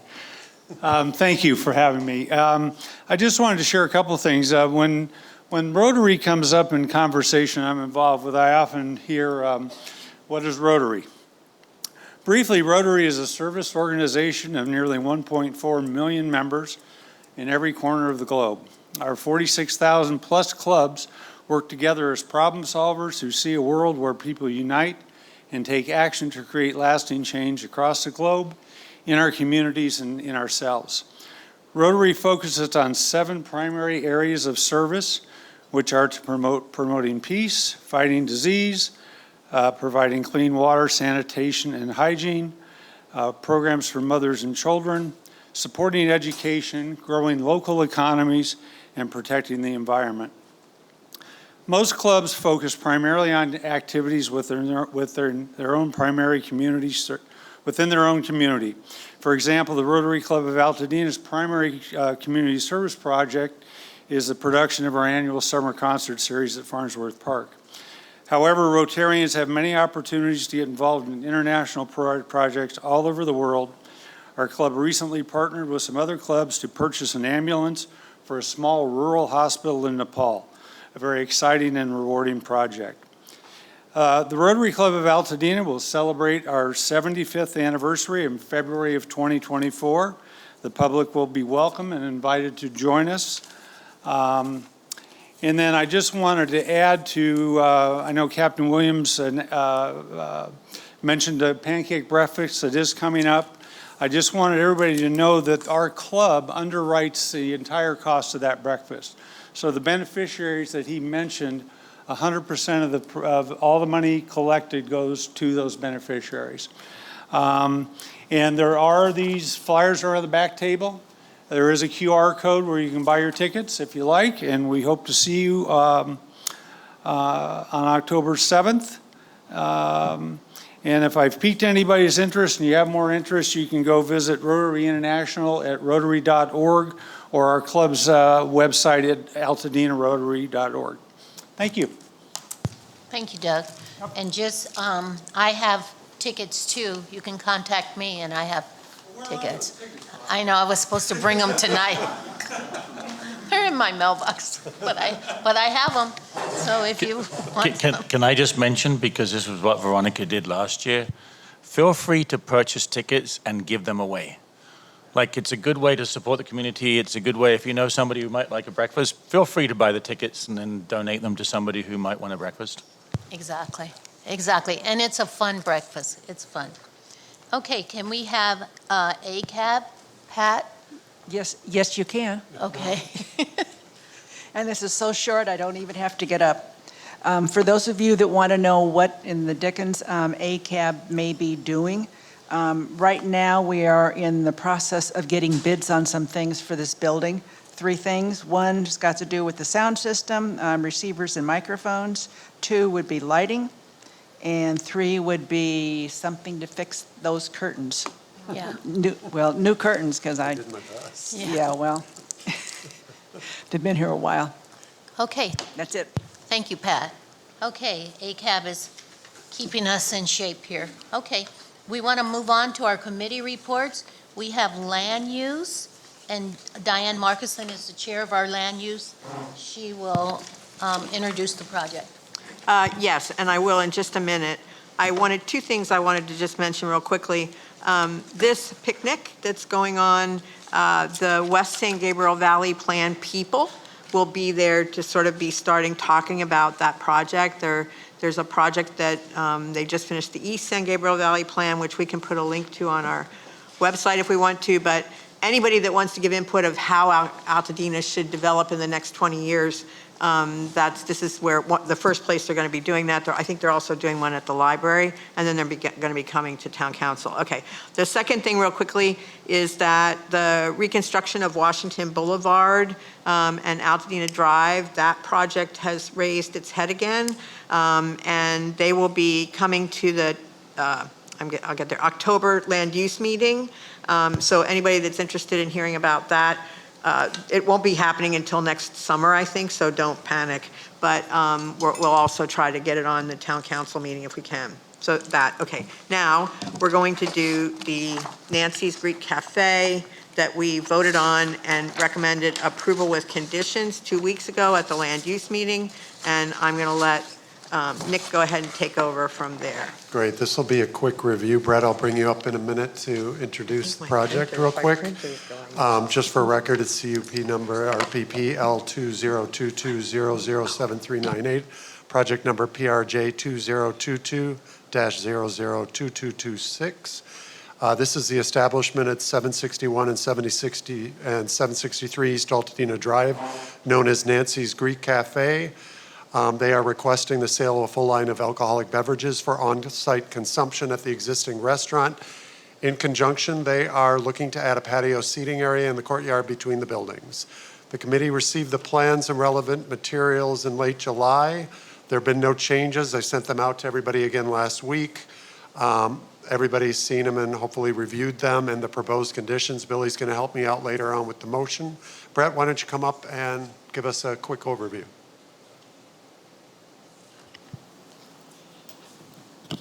Good evening, council members. Thank you for having me back. It's been a little while. Again, here on behalf of Nancy's Greek Cafe, you could probably throw a rock and hit it from here, just across the street. He's been in operation for about 12 years in this location. He has 2 adjacent tenant spaces within that building. He's been wanting for years to add some kind of alcohol sales to his restaurant. He did enter the ABC drawing, which is a shot in the dark, but he won last year. So we won a Type 47 license, which is very beneficial for his business. It allows a full line of alcohol for on-site consumption at a bona fide eating establishment. That license type requires it to be a full kitchen on site and a menu of food items available at all hours of operation. The restaurant, feel free to switch off any slide. This is where it is, looking from the parking lot. The parking lot holds 158 spaces, which pretty much handles all the patrons on site for the tenants there. Feel free. This is the interior of the restaurant. You can see that he takes great pride in the presentation of his restaurant. It's lively, well-kept, and clean. Next slide, please. Another shot for the inside. And then we'll move on to the last one. The only change to the restaurant that you'll notice besides the menu change will be he'd like to use a portion of this patio for outdoor seating. It'll be very similar to what you see across the courtyard at Bulgarini's restaurant. They will be delineated, each of these patio areas. For Nancy's Greek, it'll be approximately 12 feet by 20 feet in size. And it will be contained by at least a 3-foot barrier of some sort. It'll probably be movable. It might be planters. It might be stanchions. ABC requires that you have a delineated area so they can regulate where alcohol consumption occurs. With that being said, we have a pending CUP application. We don't have a hearing date yet, but this will definitely help move us along. And I'd like to apologize for my presentation at the Land Use Committee. It was 4 in the morning where I was, and I may have been half awake. So thank you for your patience. And with that, I'd like to turn it back for any questions. You did an amazing job for 4 in the morning. And I swear that hotel was haunted. There was nobody up, and it was strange. Before we get to any questions, I want to talk about due diligence. I also want to mention, because there was discussion with Land Use Committee members about the patio, they'll work it out on that within that. They do have the walkways on each side. So you might still have questions about the patio, but it's definitely the tenants that are behind who you might have difficulty getting to if you didn't go to the sides had no objection. Other due diligence was done. Thank you for Don McCormick, Victoria Knapp, and Connor for the help. There were 345 addresses visited. One not available, an information flyer was left. We interacted directly in person, email, or follow-up calls with 53 residents and business owners, 44 in favor, 0 opposed, 9 had no comment. I received a bunch of notable comments I mentioned at land use. I do want to just point out the sensitive use spaces nearby. There's 2 schools at churches. There's a martial arts training facility, 2 Dragons, and within that same complex, there's Code Ninjas and Fly High Adventure Park.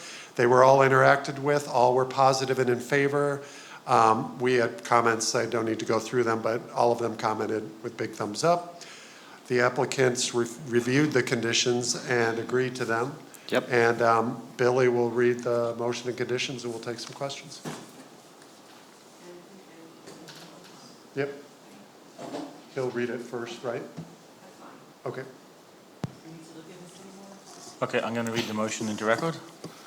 In the matter of CUP number RPPL 2022007398 for project number PRJ 2022-002226 concerning the establishment at 761 and 763 East Altoona Drive, known as Nancy's Greek Cafe, requesting the sale of a full line of alcoholic beverages with type 47 license for on-site consumption.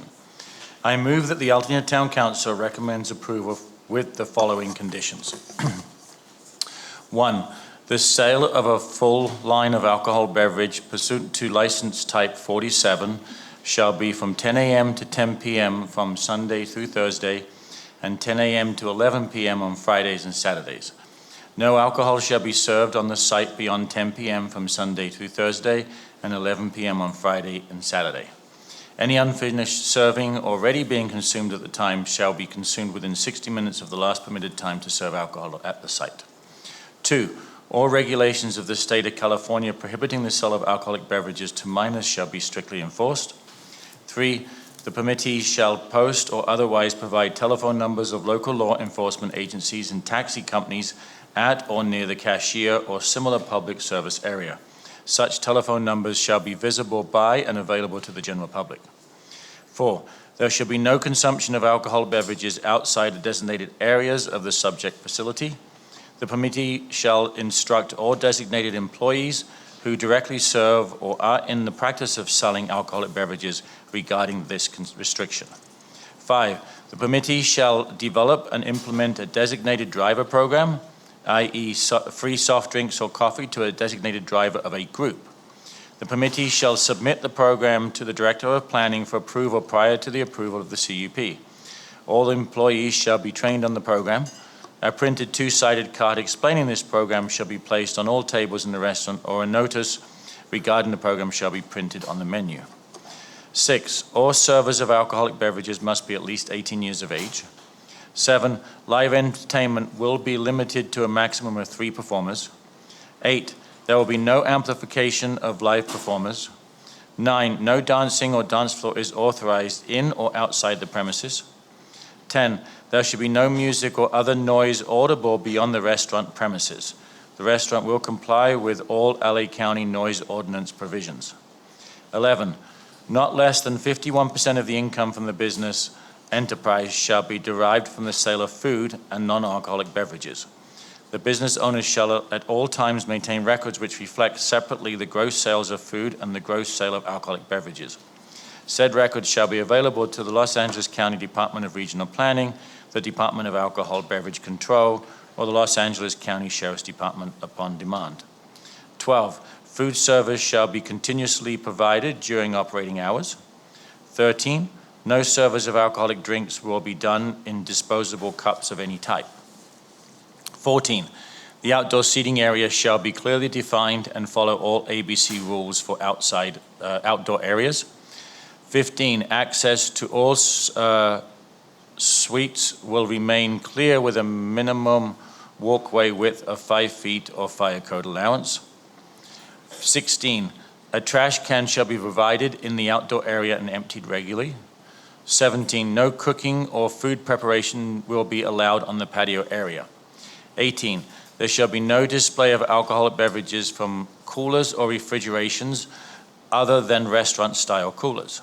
19, there should be no sale of alcohol from an ice tub. Champagne buckets are exempt from the on-site consumption.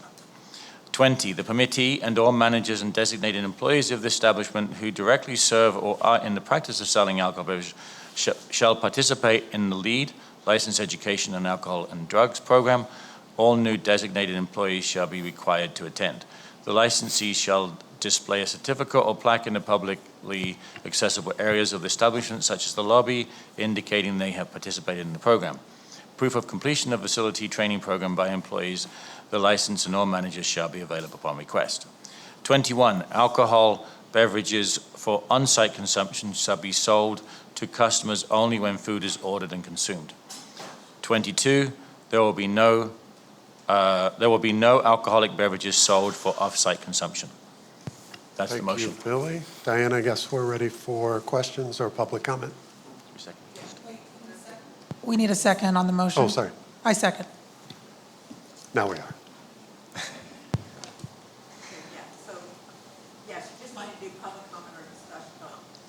You just need to do public comment and discussion prior to the vote. Is there any public comment on that? Do you have any public comment? Do we have any questions? I've already submitted the public comment, the due diligence. Is there any questions from council? No? Any public comment in the room? Nobody put in. I have nothing else to add to it. Okay, then Okay. Veronica, you can take a vote. Okay, all those in favor? Any opposition?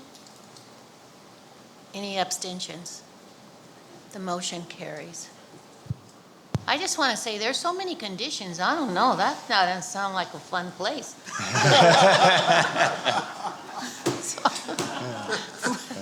I just thought, okay, but thank you, it's done. Thank you. The letter will be done and sent. Thank you. Okay, we're going to move right along. Diane, did you have anything else? No closing? To the election report, and that's my report. I am the chair of the election committee this year. The election committee consists of Doug Cauliflower, Karen Gibson, Antonio Becerra, Connor Chipola, and myself. So that's our election committee. We have 8 seats up for election. Each carries a 2-year term. I'm going to give you some important dates. The important dates to remember are October 13th. All applications are due, and that's coming pretty fast. So I know there's somebody out there that's going to apply, and I have a full packet right here if you want to apply. And October 17th, candidates will be invited to present their statements here in person to the public and the town council. MBBA is hosting a candidate forum in October. That date is still being arranged, and it'll be put on our website. Our voting days are November 4th, which is a Saturday, because usually we would have done November 11th, but that's Veterans Day. So we're having it November 4th and November 7th. Our voting locations are the main library, Bob Lucas, and Prime Pizza. So those, thank you, Nikki, thank you.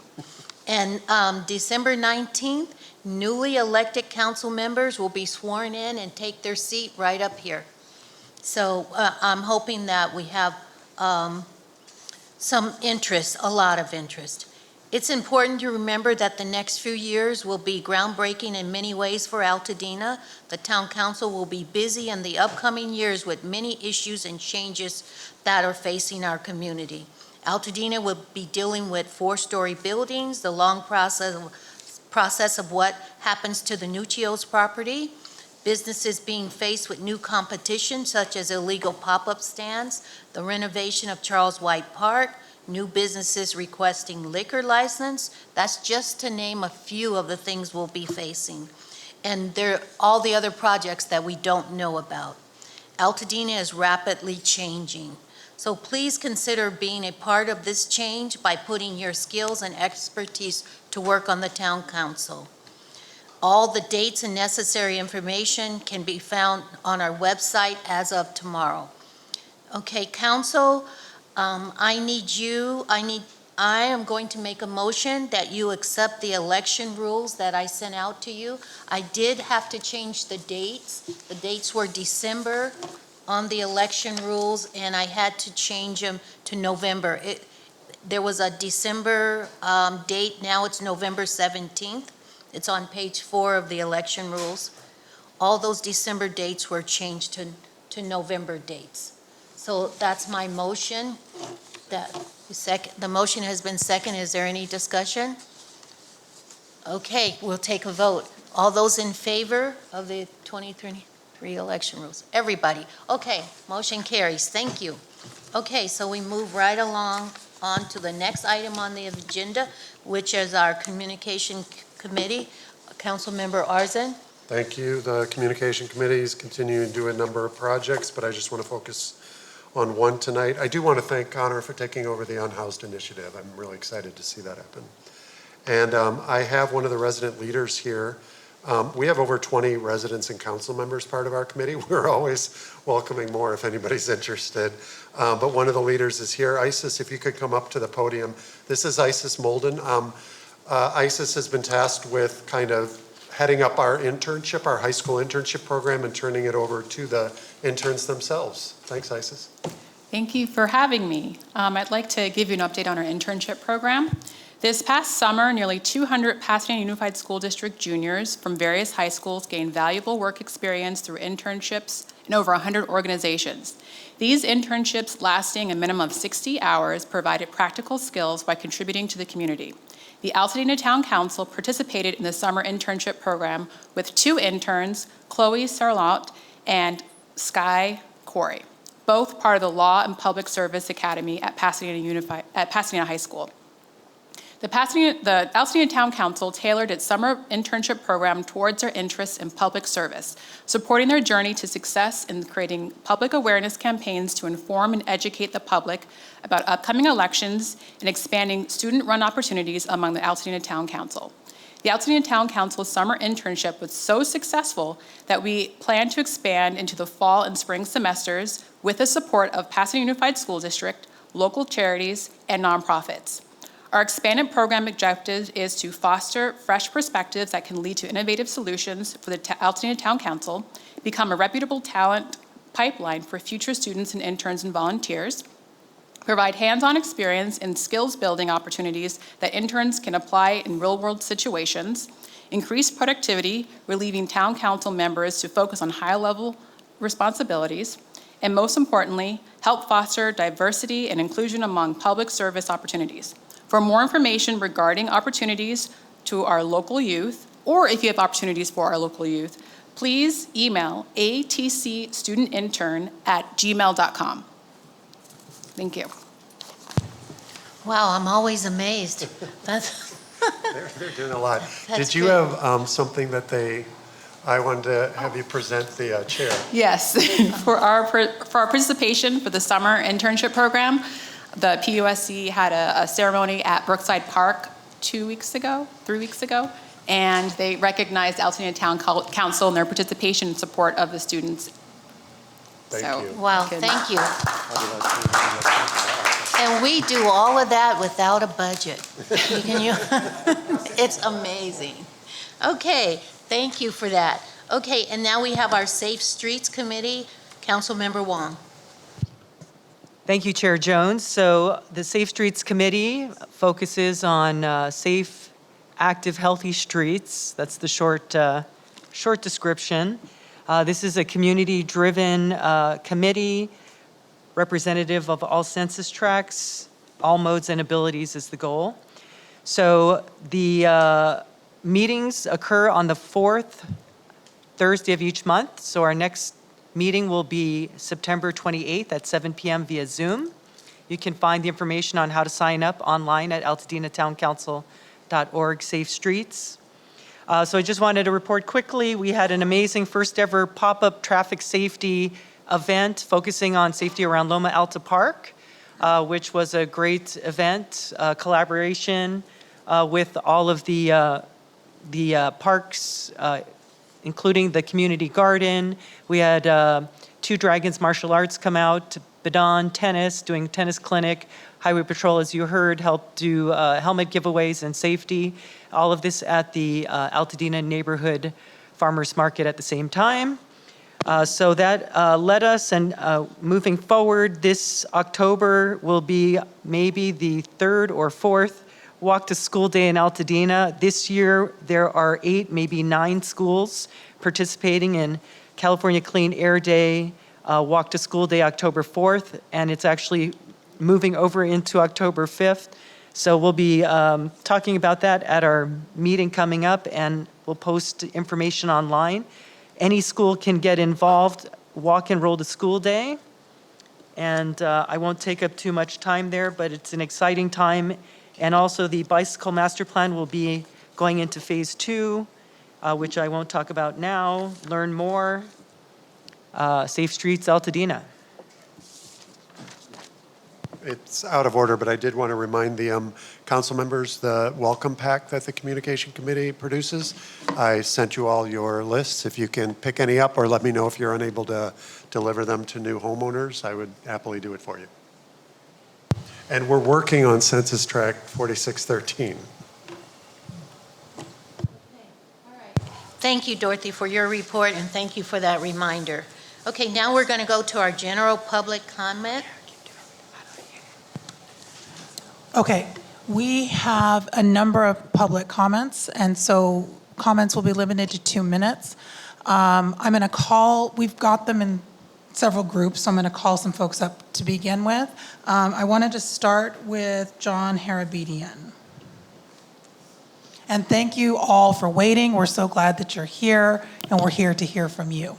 And thank you, Madam Chair and council members. One, I am super impressed. I was a former mayor and council member in Sierra Madre, which we like to call Altadena East. And and I'll tell you, your meeting is so organized and it's so serious. Mr. Malone, Councilmember Malone's CUP motion was by far the longest motion I have ever been a part of. And it's much easier to sit on this side than your side. So thank you for your service. And thank you for having me here for 2 minutes. I am John Harabedian, former mayor and council member in Sierra Madre, served from 2012 to 2020.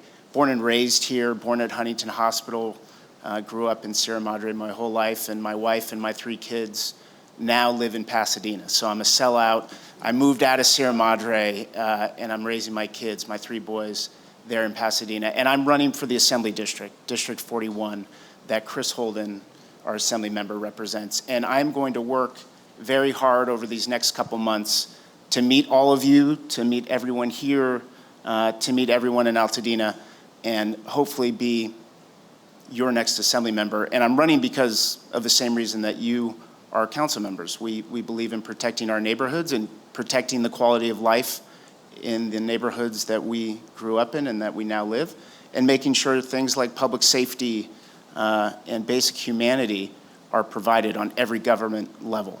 And I think the state, as we all know, is really challenged on a number of different fronts. I think we need to fully fund our public education. I think we need to do better on homelessness. I think that we here, who have been here our whole lives, think that quality of life in some ways is going backwards, not forwards. So I think that we need folks in Sacramento that actually deliver for constituents, and that's what I'm going to do. My phone number, which I want to give to everyone, is 626-616-2095. You can call me anytime, and my email is johnharabedian@gmail.com. I would love to hear from everyone, not only here at home. I will be in your communities more than you probably would like to see me. So thank you very much for having me, and again, extremely impressed with the meeting. Well done. Thank you. Okay, we're going to move to the 2 public comments around short-term rentals. So we have both Jeremiah Small and we have Rebecca Ayala. So if Rebecca, you want to come up after Jeremiah? No, go ahead, Jeremiah, sorry. Good evening, council. Good evening, council and community. I'm Jeremiah Small, and I'm here to speak on the short-term rental ban. As a longtime resident of unincorporated Los Angeles County, I'm opposed to this proposed short-term rental ban. It is needlessly restrictive and punitive to small businesses and families who rely on STR income. In 2021, we were fortunate enough to be able to purchase a house in our neighborhood which will allow our parents to move back to California when they need assistance as they age. In the meantime, we rely on STR, which gives us the flexibility we need to help cover our expenses until the uncertain date in the future when our parents could have a medical emergency and need to move back with short notice.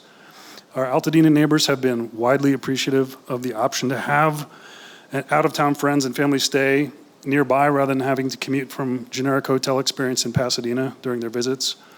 STRs have been lumped together under a stereotype. The majority are here in Altadena in particular are unique local experiences that fit within the neighborhoods they exist in. We also personally enjoy the use of numerous unique STR options here in Altadena and everywhere in the world. So I'm asking the supervisors to please not adopt the proposed short-term rental ordinance, which will limit the choices of those who enjoy them and unfairly punish small operators who rely on the income. Rather than create new STR restrictions, consider the existing rules that already limit STRs to 4 guests and require remittance of the 12% TOT. Judging from the fact that our TOT number is 3 digits and many listings in LA County sleep more than 4 people, it seems to me that simply enforcing the rules that already exist would dramatically increase tax revenue and prevent party houses. For what it's worth, there are about 300 STRs here in Altadena. That data is readily available. If anybody has any questions about that, I'd be happy to share that. They range everywhere from Airstreams to whole houses and everywhere in between. Thank you. Thank you.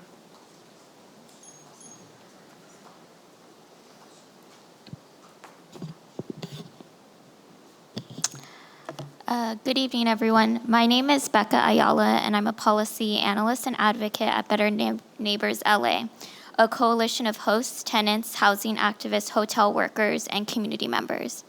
At Better Neighbors, we conduct data analysis and research on the short-term rental industry, and our mission is to support better enforcement of short-term rental regulations across Southern California to preserve housing for residents rather than tourists.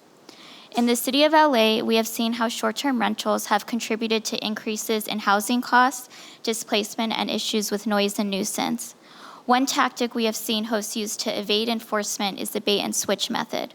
Hosts will advertise their illegal listings in unincorporated parts of LA County to circumvent existing restrictions in cities like Los Angeles and take advantage of LA County's lack of regulations. Implementing strong regulations on the county level will help enforcement in nearby cities that have regulations in place, like Pasadena.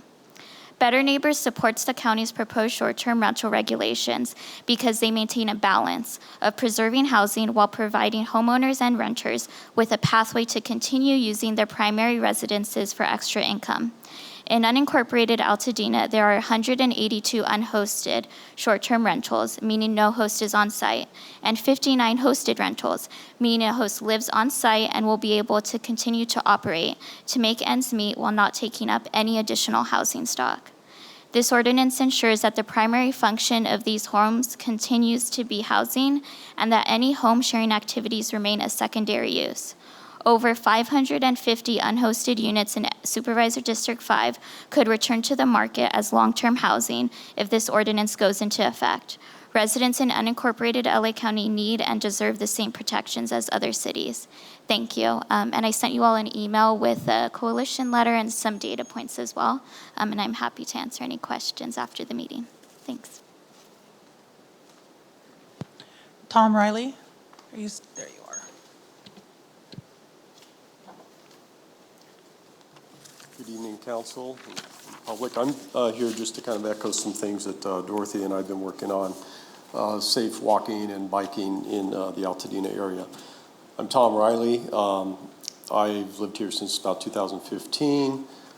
Some of you already know that LA County is updating the bicycle master plan. I'm one of 2 citizen representatives from SD5, helping the county consultant and staff to kind of get some local flavor to that plan. So I applaud them for kind of doing a little bit more outreach to each neighborhood to try to get more local voices included. The plan started last spring with the initial public feedback, mapping exercises. Phase 2 is going to start this October, November, and they hope to include a meeting here at the town council to be on the agenda and get your thoughts and get the public's thoughts kind of in a quick format, as well as having some outreach elsewhere in the community at some existing meetings, perhaps at Loma Alta Park or at the library. During the summer, they went through an evaluation period of here's what they heard so far. So this next round, phase 2, is going to be here's what we've heard, and this is what it looks like. What else do you have to say? So it'll address things like bike routes, possibly bike lanes, possibly upgrading existing bike routes to bike lanes, and probably introduce some of you to some regional facilities such as Eaton Canyon down to the Rio Hondo Wash, which is a greenway that is planned. That would be kind of the backbone of this area. That's all I have right now. Thank you. Thank you, Tom. Jeannie Thompson?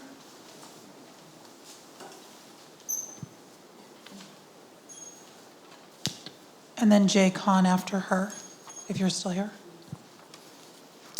Good evening, everyone. I'm here today to thank the members of the Altadena Town Council, Veronica and the members, the Health Department, Anders Corey and the staff, the Altadena Seventh-day Adventist Church, Mr. Brown, Pastor Dorsey, and the other church members, the sheriffs, Captain Williams and his staff, the Unpermitted Vendors Department, Robert and Hermione, who I called relentlessly, and my neighbors for working together to solve our illegal taco stand issue that was a plague and a nuisance to our neighborhood block. It's so nice to come out in the evening and sit on my porch. Yes, that is a selfish delight. If the church had not gotten their property line verified, I would be here complaining again. But now, since the stand has moved, unfortunately, down the street, I want to continue to help get the state law amended. I hope that the businesses where the stand is now will complain and work together to fight these 2 laws, SB 972 and SB 946, fixed to include the what-ifs, the ands, and the buts. I will continue to work with Veronica on this project as much as I can. Remember that the people still have power to have an effect on an issue. As they say, see something odd, say something to the authorities. Thanks again to everyone involved, but remember the fight is not over. Our block was just lucky. Thank you. Thank you for your continued support and pressure to get something done. Thank you for showing up. I think you're a good candidate for town council on my census tract. Is Jay Kahn still here? Jake, you want to come up? And then after that, it'll be Renee Amy and then Brenda Tabor.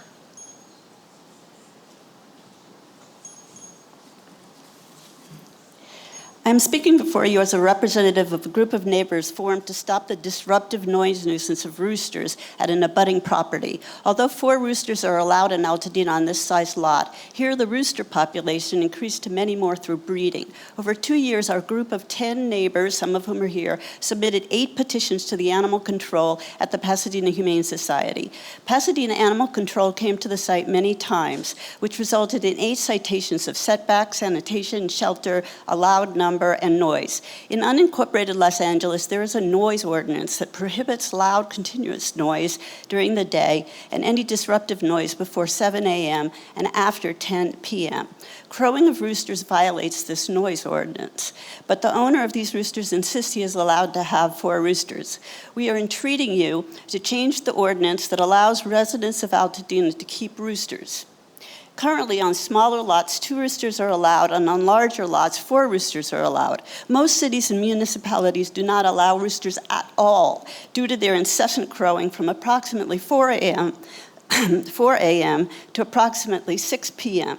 This crowing is a loud, high-pitched, invasive noise which disrupts neighbors' early morning sleep and disrupts work at home during the day. We are too dense a residential area to allow roosters. Our understanding is that the Altadena Town Council could work to amend this regulation by recommending a change to the community standards the next time they are revised.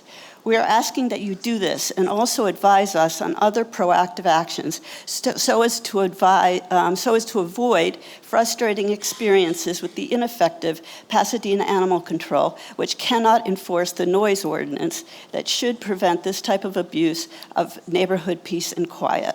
Thank you. Thank you. Renee?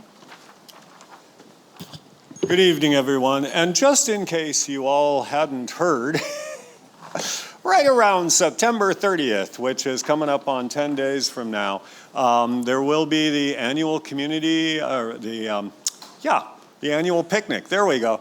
It's been a long day, meetings all day and talking to people on the phone about all of this. The annual picnic over at the Altadena Community Garden. Yay. And the exciting part of that is this is the garden's 50th year. 1973 was when it was all formalized and plot boards put down and all the rest. And so this is our return after COVID. Prices are up just a little bit because of inflation. It's $15 per person to get into the picnic. But I will let you know, expect to see a whole raft of kids because wiser minds than mine decided that kids under the age of 11 get in for free. And if I was someone with a big van, I would go down, drive around and load them up. And also to, bring them in and let them eat, right? We've got all kinds of exciting things going on, including live music. We're going to have, what are we having? Oh, the opportunity drawing. Lots of local businesses have been donating for that. And the thing I've been working on most is a community resources fair spanning most of Loma Alta Park, lower Loma Alta Park. And it's kind of funny because several of the faces I see here this evening and earlier speakers, the agencies they represent, the organizations, the businesses, et cetera, will be participating in that. And there's going to be a bunch of people you haven't seen before participating as well. So for everyone in the community, it's just going to be a great time. And we'd like to see everyone out there, including those who are most interested in bicycle safety. So you all have flyers on it. And we hope to see everyone there. Thank you. Thank you. Thanks, Renee. We hope to have a table there too, Renee. You got it. Okay. Okay. Brenda? Is Brenda still here? Is Brenda here? Brenda Tabor? Nope. Okay, we lost Brenda. What was her? This was her. We should look and see where she is and we can email her. Okay. Okay. Okay, did I get all the public comment? We did. I can see Pasadena Media nodding. They're like, what time is it? Okay. Thank everybody. The meeting went a little longer than we've been doing lately, but thank you. And we want to close this meeting with our thoughts on the fallen deputy, Ryan Lincoln Bloomer. So we want to close. Can I have a motion? I move we adjourn. Second. Adjourned.